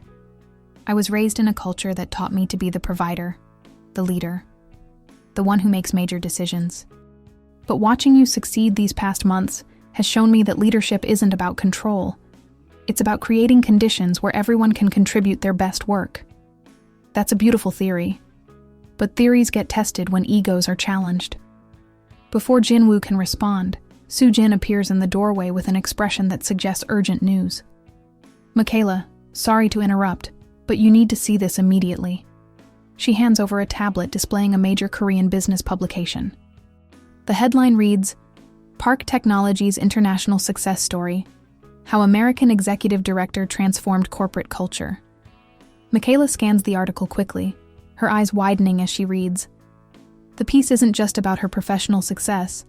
It's a comprehensive analysis of how her programs have improved company performance, attracted international talent, and positioned Park Technologies as a leader in global innovation. "This is," she starts, "front page of the most influential business magazine in Korea," Soo-jin finishes.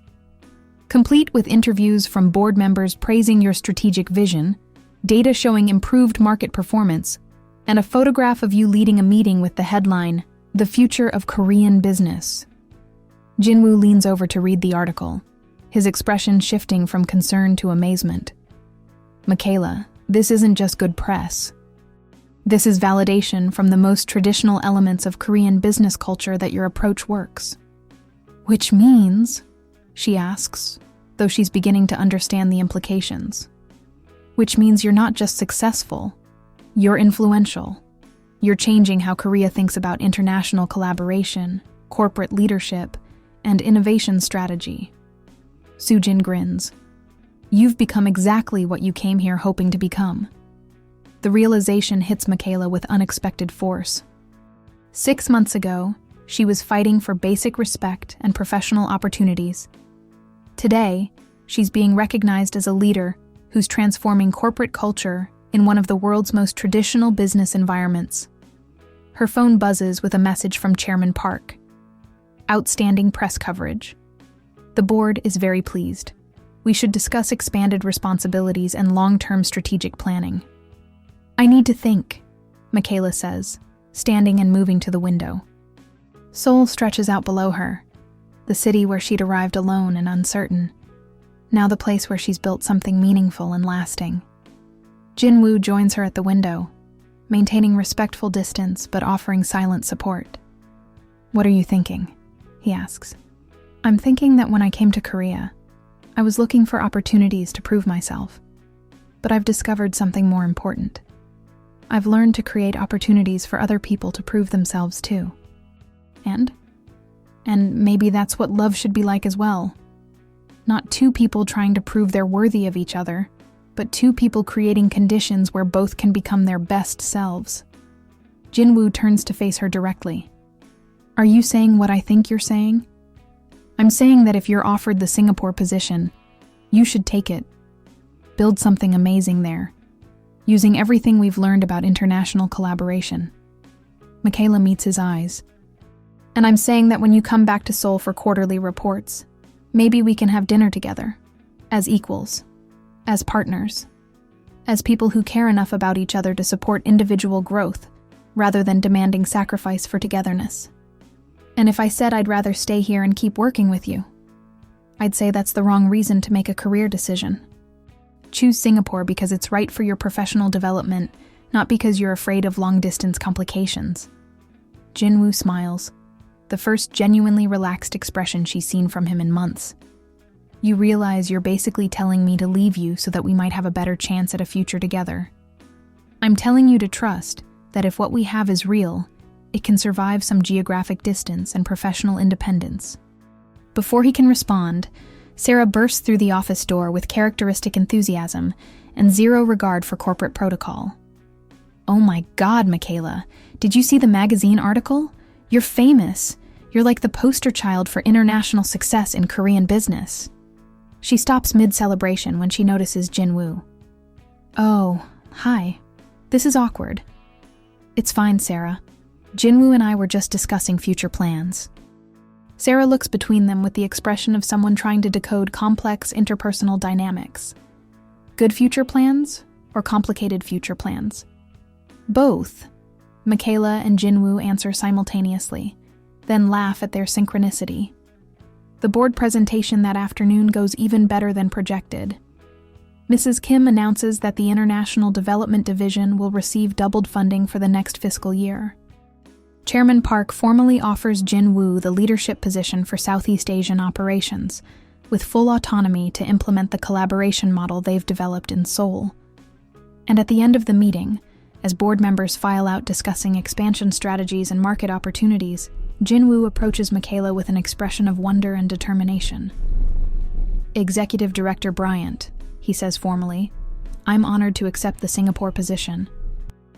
And I'm even more honored that when I return to Seoul for quarterly reports, I'll have the opportunity to learn from the most innovative leader in Korean business. Is that your professional assessment?" Mr. Park? That's my professional assessment and my personal opinion. They shake hands, a gesture that acknowledges their professional partnership and hints at personal possibilities that will unfold in their own time, on their own terms. 6 months ago, Michaela Bryant arrived in Seoul as a foreign exchange student, hoping to prove she belonged. Today, she's an executive director who's proven that belonging isn't about adapting to existing structures. It's about creating new structures where everyone can contribute their unique strengths. And sometimes the most beautiful love stories aren't about finding someone to complete you, but about becoming complete enough to choose love from a position of strength rather than need. 1 year later, Seoul's autumn air carries the same crisp promise that had welcomed Michaela on her first day at Seoul National University. But now she stands in Park Technology's newest conference room, watching teams of international and Korean professionals prepare for the company's largest client presentation in its history. The mobile app that started as her internship project has evolved into a comprehensive platform, serving 2 million users across 12 countries. The cultural exchange program has been licensed to universities throughout Asia, and the innovation labs she designed have generated patents worth hundreds of millions of won. But today isn't about business metrics. Today is about something more personal. Are you nervous? Sarah asks, adjusting the traditional hanbok she's wearing for the ceremony. As Michaela's maid of honor, or rather, as she prefers to call it, chief celebration coordinator, Sarah has taken her responsibilities seriously. Surprisingly, no. Michaela smooths the silk of her own hanbok, a stunning cream and gold creation that honors both Korean tradition and her own aesthetic preferences. I thought I would be, but I just feel ready. Through the conference room windows, she can see Jin-woo in the garden below, greeting guests who've traveled from around the world to witness this moment. Her parents flew in from Chicago, his family gathered from across Korea, and colleagues from 5 countries have come to celebrate not just a wedding, but the union of 2 people who learned to build love on a foundation of mutual respect and shared vision. The ceremony will blend Korean and American traditions, a hanbok wedding in a Seoul garden, followed by reception dancing that would make her Chicago cousins proud. More importantly, it will represent the integration of 2 lives that have learned to support each other's individual growth, rather than requiring sacrifice for togetherness. 5 minutes, Soo-jin announces, entering the room in her role as wedding coordinator.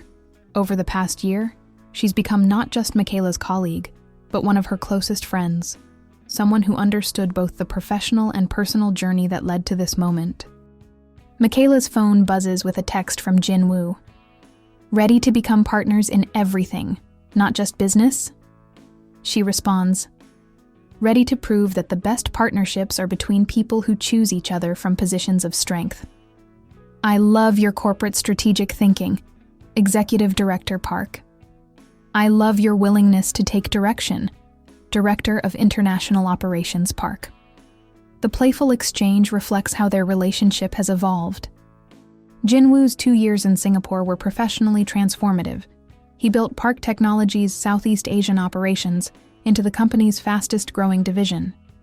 But more importantly, the distance taught them that their connection was strong enough to survive independence, secure enough to embrace individual success, and mature enough to prioritize partnership over possession. When he returned to Seoul 6 months ago, they approached their reunion like the business leaders they'd become, with strategic planning, clear communication, and mutual accountability. Their first dinner was a 4-hour conversation about career goals, family expectations, and the kind of marriage they wanted to build. Their engagement was a joint decision based on shared values and complementary strengths, rather than romantic desperation. It's time, Chairman Park announces, entering the room with the dignity of a man who's witnessing his grandson marry someone he genuinely respects and admires. The ceremony takes place in Park Technology's rooftop garden, transformed for the occasion with traditional Korean decorations and flowers that bloom in Seoul's autumn climate. 100 guests, family, friends, colleagues, and business partners, gather to witness vows that acknowledge both love and professional partnership. Michaela walks down the aisle alone, having politely declined her father's offer to give her away, with the explanation that she's giving herself, having earned the right to make her own choices about her future. The symbolism isn't lost on anyone present. This is a woman who claimed her own agency and is now choosing to share it with someone worthy of the privilege. Jin-woo waits at the altar wearing traditional Korean groom's attire, his expression reflecting wonder that someone he admires so completely has chosen to build a life with him. When she reaches him, he takes her hands with reverence that acknowledges both the love between them and the professional partnership they've created. The officiating minister speaks in both Korean and English, honoring both cultures represented in their union. But the moment that moves everyone present is when they exchange vows they've written themselves. Jin-woo, Michaela begins, her voice steady and clear. I promise to support your dreams without sacrificing my own, to build a partnership based on equality rather than hierarchy, and to love you not because I need you, but because I choose you daily from a position of completeness. Michaela, Jin-woo responds, I promise to celebrate your success without feeling diminished, to support your leadership without expecting subservience, and to prove that the strongest marriages are between people who make each other more themselves, not less. The vows capture something revolutionary in Korean society, a marriage contract based on mutual empowerment rather than traditional gender roles, professional equality rather than financial dependency, and love that enhances rather than limits individual potential. When they kiss to seal their union, the applause comes from hearts that have witnessed not just a wedding, but a demonstration that love can evolve beyond cultural expectations to create something genuinely innovative. The reception continues late into the evening, with speeches that celebrate both their professional accomplishments and personal journey. Michaela's father toasts, a daughter who taught us that success isn't about fitting into existing spaces, but creating new ones. Chairman Park acknowledges, a granddaughter-in-law who proved that innovation comes from embracing difference rather than eliminating it. But the moment that defines the evening comes when Sarah takes the microphone for her maid of honor speech. I met Michaela when she was a foreign exchange student who thought she just needed to survive Korean academia. Sarah begins. I watched her fall in love with someone who challenged her intellectually and supported her ambitions. I saw her build a career that changed how Korean businesses think about international collaboration. And through it all, she's remained the same person. Someone who refuses to be diminished, who believes in creating opportunities for others, and who proves that the best love stories aren't about finding someone to complete you, but about finding someone worth becoming your best self with. The speech receives a standing ovation, but what moves Michaela most is seeing her grandmother's ring on her finger, the golden symbol of ancestral strength that has evolved into a representation of the family she's chosen and the legacy she's building. Later that night, as Seoul's lights twinkle outside their honeymoon suite, Michaela and Jin-woo sit on the balcony, sharing a bottle of champagne and processing the magnitude of what they've created together. Do you ever think about that first day you saw me in the auditorium? Michaela asks. Every day. You walked in like you owned the world, even when the world was trying to prove you didn't belong. What did you think would happen? Jin-woo considers the question seriously. Honestly, I thought I'd offer you a job. You'd work for a semester, and we'd both have an interesting professional experience. I never imagined we'd fall in love, fight corporate corruption, transform international business practices, and end up married in a ceremony that represents everything we believe about equality and partnership. Life gets complicated when you refuse to accept limitations. The best kind of complicated. They sit in comfortable silence, watching Seoul pulse with energy around them. Tomorrow they'll return to work. Michaela as Executive Director of International Development, Jin-woo as Director of Southeast Asian Operations, both continuing to build innovations that prove diversity creates strength rather than weakness. But tonight, they're simply two people who found each other across cultural differences, fought for love despite institutional pressure, and proved that the most beautiful marriages are between partners who choose each other daily from positions of individual completeness. The rain that had marked so many crucial moments in their relationship begins to fall softly outside their window, and Michaela realizes it no longer feels like a storm to weather. Instead, it feels like renewal.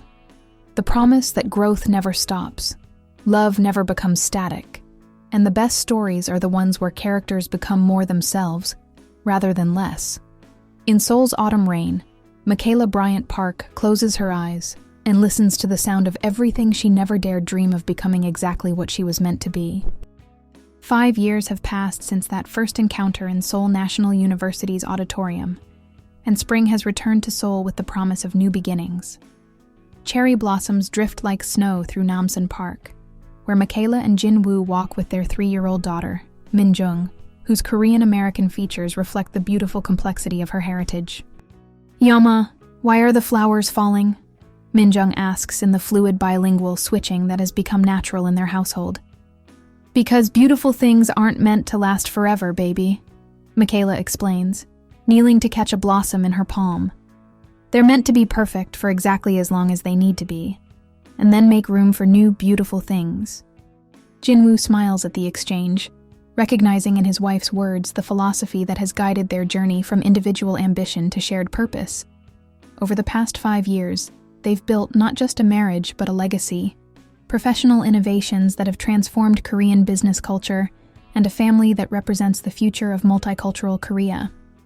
Park Technologies now operates in 23 countries, with international development programs that have become the industry standard for cultural integration and innovative collaboration.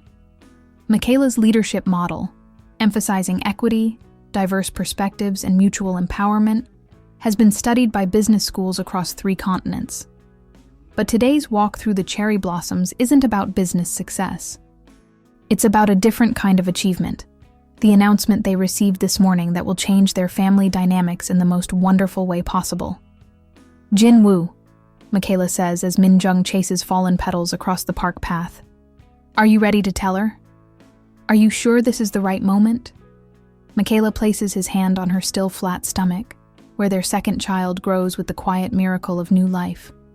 Spring seems appropriate for new beginnings. Jin-woo's eyes fill with emotion, not just about the pregnancy, but about everything it represents. Their first child was a conscious decision made from positions of professional stability and personal maturity. This second pregnancy feels like a celebration of the life they've built together, proof that love can expand without anyone becoming smaller.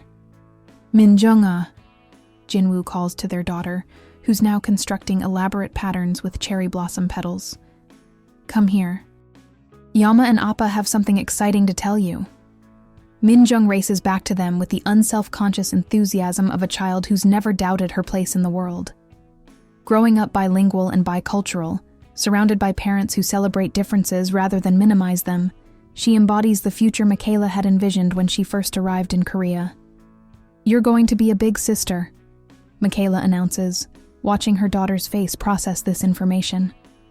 "Really? When?" "In about 6 months, right around your 4th birthday."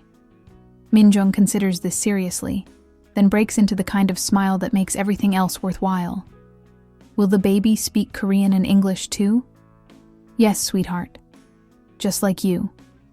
"And will the baby work at Appa and Iyama's company?" Jin-woo laughs. "Maybe someday, if that's what the baby wants to do. But first, the baby has to grow up and discover what makes them happy."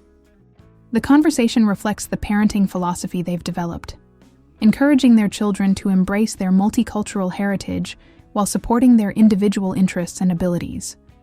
Min-jung attends a bilingual preschool where Korean and American children learn together, plays with friends whose families represent a dozen different cultures, and grows up understanding that difference is strength rather than division. As they continue walking through the park, Michaela's phone buzzes with a message from Sarah, who's now married to a fellow Korean American and living in Busan with their twin boys. "Just saw the business magazine article about your UNESCO appointment. So proud. When do you start?" The UNESCO position, Director of International Cultural Exchange and Innovation, represents the culmination of everything Michaela has worked toward. Based in Paris, but with frequent travel to Seoul, it will allow her to expand her vision of cultural collaboration from corporate settings to global policymaking. Next month, Jin-woo's taking over my Park Technologies responsibilities while managing his own portfolio. We're about to become a very busy family. And a very accomplished one. Min-jung is lucky to have parents who show her that marriage can make both people more powerful, not less. The observation captures something essential about their relationship. Unlike traditional models where one spouse's success required the other's sacrifice, they've created a partnership where individual achievements enhance their collective strength. "What are you thinking about?" Jinwoo asks, noticing her contemplative expression. "I'm thinking about that girl who walked into SNU 5 years ago, convinced she had to prove herself worthy of opportunities she'd already earned. And I'm grateful she was stubborn enough to keep fighting, even when the world tried to convince her to disappear." They pause at their favorite spot in the park, a bench overlooking Seoul's skyline, where they used to meet during their early dating days when their relationship was still navigating corporate politics and cultural expectations. The view has changed as Seoul has grown and modernized, but the sense of possibility remains constant. Min-jung climbs onto Michaela's lap, careful of her mother's stomach, despite not yet understanding the full implications of pregnancy. "Iyama, will you tell me the story?" she asks. "Which story, baby?" "The story about how you and Appa met and changed everything." It's Min-jung's favorite bedtime story, though she's heard it dozens of times. The tale of her parents' courtship has become family mythology, a narrative about courage, love, and the power of refusing to accept limitations. "Well," Michaela begins, "once upon a time there was a young woman who traveled far from home to learn about the world. And there was a young man who had built something wonderful, but wasn't sure how to make it even more wonderful. And then what happened? They met during a rainstorm, and they discovered that when different kinds of people work together with respect and care, they can create beautiful things that neither could build alone. Like me? Exactly like you. And like your little brother or sister who's growing in Iyama's tummy. And like Appa's company? And like everything good that happens when people choose to see differences as gifts instead of problems." Jinwoo adds to the story, as he always does. "And they learned that the best love stories aren't about people who complete each other, but about people who help each other become more completely themselves." "I like that story," Min-jung declares, settling more comfortably against her mother. As the sun sets over Seoul, casting golden light through the cherry blossom branches, Michaela reflects on the journey that brought them to this moment. The girl who arrived in Korea seeking validation has become a woman who creates opportunities for others.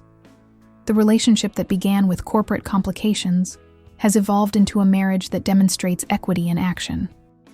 The dreams she never dared articulate have become realities that exceed her wildest imagination. The cherry blossoms continue to fall as the Park family makes their way back through Seoul's bustling streets, Min-jung skipping between her parents while collecting petals in her small hands. The city pulses around them with the energy of evening rush hour, but their conversation remains focused on the future they're building together. "Iyama," Min-jung says, tugging on Michaela's coat, "when you go to Paris for work, will you bring me back stories?" "Of course, sweetheart. Stories about all the different people I meet and the beautiful places I see." Michaela adjusts her daughter's small backpack. "But most importantly, I'll bring back ideas about how to make the world a better place for children like you and your little sibling." The UNESCO position represents more than career advancement. It's an opportunity to influence global policy on cultural exchange and international education. Michaela will spend half her time in Paris developing programs that connect young people across continents, and half in Seoul, implementing pilot initiatives that demonstrate how diversity drives innovation. Jinwoo, meanwhile, has accepted the role of Chief Executive Officer at Park Technologies, a promotion that represents both personal achievement and institutional recognition that leadership comes in many forms. His management philosophy, learned through years of working alongside Michaela, emphasizes collaborative decision-making and inclusive innovation. "Are you nervous about being CEO?" Michaela asks as they wait for the traffic light to change. "Terrified," Jinwoo admits with a laugh, but also excited. The board's support for our international development model shows that Korean business culture is evolving. We have the chance to prove that inclusive leadership creates stronger companies. And if anyone doubts whether you're ready for the responsibility, then I'll remind them that the best leaders are the ones who learn to follow before they learn to lead. The comment reflects how their relationship has changed both of them. Jinwoo's willingness to work under Michaela's authority taught him that leadership isn't about control. It's about creating conditions where everyone can contribute their best work. Michaela's experience managing diverse teams showed her that innovation requires both vision and collaboration.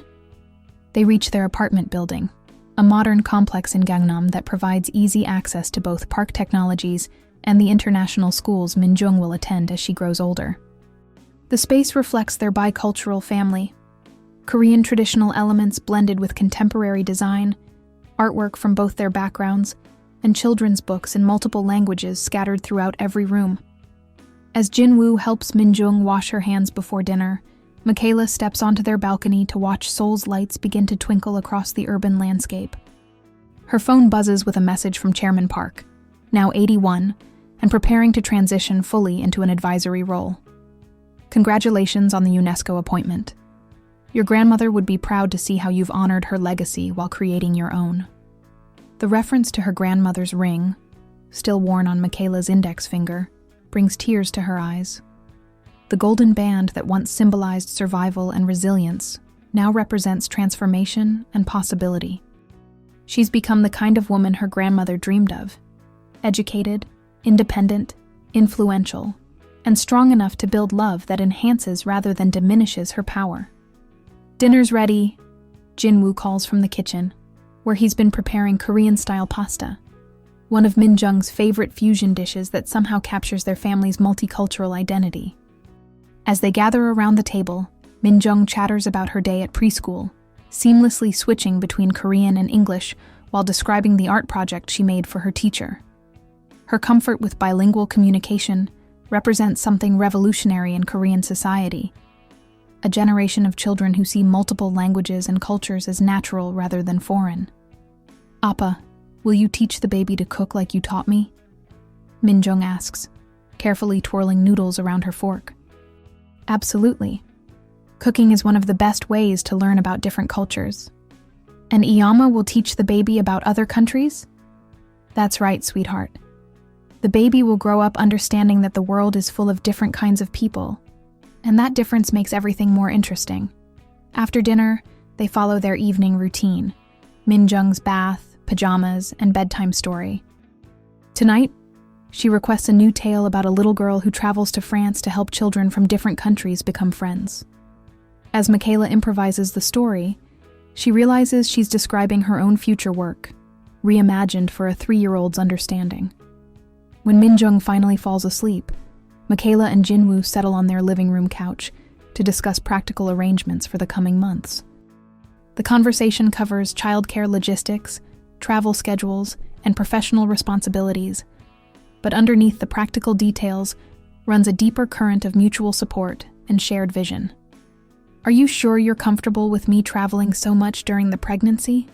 Michaela asks, resting her head against Jinwoo's shoulder. "Are you sure you're comfortable with me running the company while you're establishing international programs?" They laugh at their synchronized concerns. Two people who've learned to share not just dreams, but anxieties, responsibilities, and the daily work of building something meaningful together. "You know what I love most about our story?" Jinwoo says, stroking her hair. "What?" "It's not finished yet. 5 years ago, we were just two people trying to figure out how to build careers and maybe fall in love. Now we're partners creating changes that will affect thousands of people, raising children who'll grow up with a completely different understanding of what's possible, and still discovering new things about each other every day." Michaela thinks about his observation as Seoul settles into nighttime quiet around them. Their story began with a foreign student seeking opportunities and a young CEO questioning assumptions. It's evolved into something more complex and beautiful, a partnership that demonstrates how love can be both personal fulfillment and social transformation. The cherry blossoms they collected during their walk sit in a simple vase on their coffee table, already beginning to brown at the edges. By tomorrow, they'll have wilted completely. but their brief perfection has created memories that will last a lifetime. Jinwoo, Michaela says softly, do you ever wonder what would have happened if we'd never met? Sometimes, but then I remember that the best stories aren't about what might have been.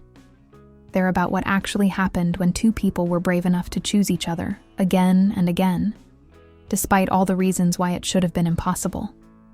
Oem, who'd arrived in Korea 5 years ago, but a woman who'd learned to claim her own power, build her own opportunities, and choose love that makes her larger rather than smaller. Tomorrow will bring new challenges: UNESCO meetings, corporate strategy sessions, pregnancy appointments, and the endless logistics of managing international careers while raising a family. But tonight, surrounded by the evidence of everything they've built together, Michaela Park feels the deep satisfaction of a life lived with intention, courage, and love that grows stronger with each choice to keep choosing each other. The rain that had marked so many crucial moments in their relationship begins to fall softly against their bedroom windows, but it no longer sounds like a storm to weather. Instead, it sounds like renewal, the promise that growth never stops, love never becomes static, and the most beautiful stories are the ones where characters become more themselves rather than less. In Seoul's spring rain, Michaela Bryant Park closes her eyes and listens to the sound of everything she never dared dream becoming exactly what she was meant to be. Monepilogue, the echo returns. 10 years later, the Seoul National University Auditorium looks exactly the same as it did on that rainy autumn day when everything began. The same wooden doors, the same fluorescent lights, the same rows of seats where 200 students once watched a young black woman refuse to be diminished by their stares. But today, the auditorium fills with different energy. International students, Korean professors, business leaders, and government officials gather to attend the Global Innovation Through Cultural Collaboration Symposium, an annual event that has become one of Asia's most prestigious international education conferences. Michaela Park, now 32, and serving her second term as UNESCO's Director of International Cultural Exchange, stands at the same podium where Professor Kim once questioned her place in Korean academia. Her 7-year-old daughter, Min Jung, sits in the front row beside her 4-year-old brother, Jin Ho, both watching their mother with the casual pride of children who've grown up understanding that their Iyama changes the world for a living. 10 years ago, Michaela begins, her voice carrying easily through the auditorium. I stood in this room as a foreign exchange student who thought she had to prove her worth to earn opportunities she'd already qualified for. Today I stand here as someone who's learned that the most powerful changes happen when we stop asking people to prove they belong and start creating conditions where everyone can contribute their unique strengths. The audience, now diverse in ways that would have been unimaginable a decade ago, responds with applause that acknowledges not just her words, but the transformation she represents. In the back of the auditorium, Professor Kim sits with several of his colleagues, his expression thoughtful as he listens to the woman he once tried to make invisible deliver a keynote address to an international audience. Time has taught him that his initial concerns about cultural integration were less about academic standards and more about his own comfort with change. Michaela's success became a lesson in recognizing talent regardless of the package it arrives in. Jinwoo, now approaching his 40th birthday and recognized as one of Korea's most innovative CEOs, watches from the side of the stage. Park Technologies has become a global leader in cultural collaboration technology, with offices on 5 continents and programs that have connected millions of people across linguistic and cultural barriers. But the most meaningful measure of their success isn't corporate growth or professional recognition. It's the generation of children like Min Jung and Jin Ho who grow up bilingual, bicultural, and utterly comfortable with the idea that difference is strength rather than division. The question isn't whether we can create a more inclusive world, Michaela continues, her words echoing through the same space where her journey began. The question is whether we're brave enough to become the kind of people who deserve to live in that world. As her presentation concludes, and the audience rises in sustained applause, Michaela looks out over faces that represent dozens of countries, multiple generations, and countless individual stories of courage and transformation. Some are current exchange students, wrestling with the same challenges she once faced. Others are established professionals who've learned to see international collaboration as competitive advantage rather than cultural threat. After the symposium, the Park family walks through Seoul's evening streets toward their favorite restaurant, the same family-run establishment where Michaela and Jinwoo shared their first dinner celebration years ago. Minjung and Jinho chatter in their characteristic blend of languages, while their parents follow behind, hands intertwined, discussing the day's presentations and tomorrow's possibilities. "Yoma," Minjung asks as they settle into their traditional floor seating, "will you tell us about the lady in the pictures again?" She's referring to the photograph displayed in their living room, Michaela's grandmother, wearing her golden ring and a smile that speaks of dreams deferred but never abandoned. "Your great-grandmother believed that every generation should go further than the one before," Michaela explains, unconsciously touching the ring that now serves as a bridge between ancestral wisdom and contemporary possibility. She dreamed of a world where her granddaughter could build something beautiful and meaningful, regardless of what other people thought she deserved. "Did she know you would come to Korea?" Jinho asks, his Korean more fluent than his English despite growing up in a bilingual household. "I don't think she knew the specific details, but I think she knew that if I was brave enough to refuse limitations, I might discover possibilities she never imagined." Jinwoo adds his perspective, as he always does during these family conversations. "And she probably knew that the best love stories are between people who help each other become more themselves, not less. The children accept this wisdom with the matter-of-fact understanding of a generation that's never questioned whether different kinds of people can build beautiful things together. For them, their parents' intercultural marriage isn't remarkable. It's simply the foundation of their family, as natural as their bilingual conversations and their comfort moving between Korean and American cultural contexts." Later that evening, after the children are asleep and Seoul settles into nighttime quiet, Michaela and Jinwoo stand on their apartment balcony, looking out over the city that transformed them both. The view includes the Park Technologies building where they met, Seoul National University where their story began, and the endless lights of a metropolis that's become more international with each passing year. "Do you think we've actually changed anything?" Michaela asks, a question that reflects not doubt, but the continuing evolution of someone who measures success by impact rather than recognition. "Look around," Jinwoo responds, gesturing toward Seoul's transformed skyline. "International students who arrive now find support systems that didn't exist when you came here. Korean companies actively recruit global talent instead of seeing foreign perspectives as threats. Children like Minjung and Jinho grow up understanding that multiple cultures make them stronger, not confused. And personally, do you think we've changed?" Jinwoo considers the question seriously. "I think we've become the people we were meant to be all along. You were always meant to be a leader who creates opportunities for others. I was always meant to build things that connect different kinds of people. We just needed to find each other to figure out how to do both things well." The rain begins to fall. Not the dramatic storm that marked their early relationship, but the gentle spring rain that nourishes growth rather than announcing crisis.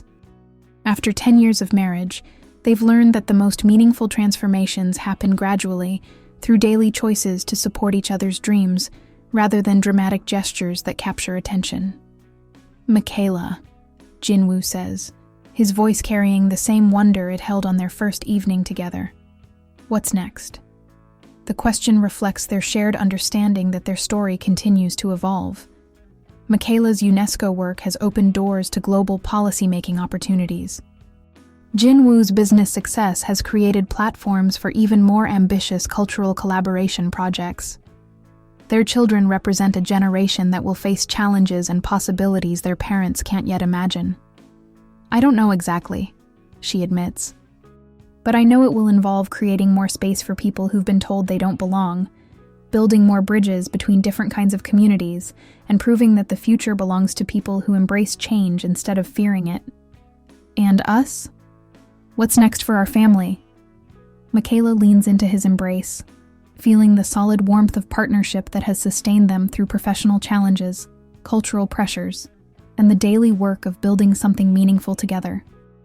More of this. More conversations about how to raise children who are proud of their multicultural heritage. More work that demonstrates how differences create strength. More love that makes us larger rather than smaller. As Seoul's lights twinkle around them, and their children sleep peacefully in bedrooms decorated with art from multiple cultures, Michaela Park reflects on the journey that brought them to this moment. The girl who walked into Seoul National University's auditorium 10 years ago was seeking opportunities to prove herself. The woman who stands here now creates opportunities for others to discover their own potential. The cherry blossoms have long since fallen from Seoul's trees, but their memory remains. A reminder that beautiful things don't have to last forever to create lasting change. Some storms are meant to be weathered. Others are meant to transform everything they touch. In Seoul's gentle spring rain, surrounded by the evidence of everything they've built together, Michaela Bryant Park closes her eyes and listens to the sound of a story that began with the courage to refuse limitations and continues with the wisdom to choose love, growth, and possibility. Again and again, for as long as hearts keep beating and dreams keep expanding. The story that began with two people discovering they could build something beautiful together has become a legacy that will inspire others to believe in love that makes the world larger, not smaller. And in Seoul, where cherry blossoms bloom each spring with the promise of renewal, their children grow up understanding that the best stories are the ones where everyone gets to be the hero of their own transformation.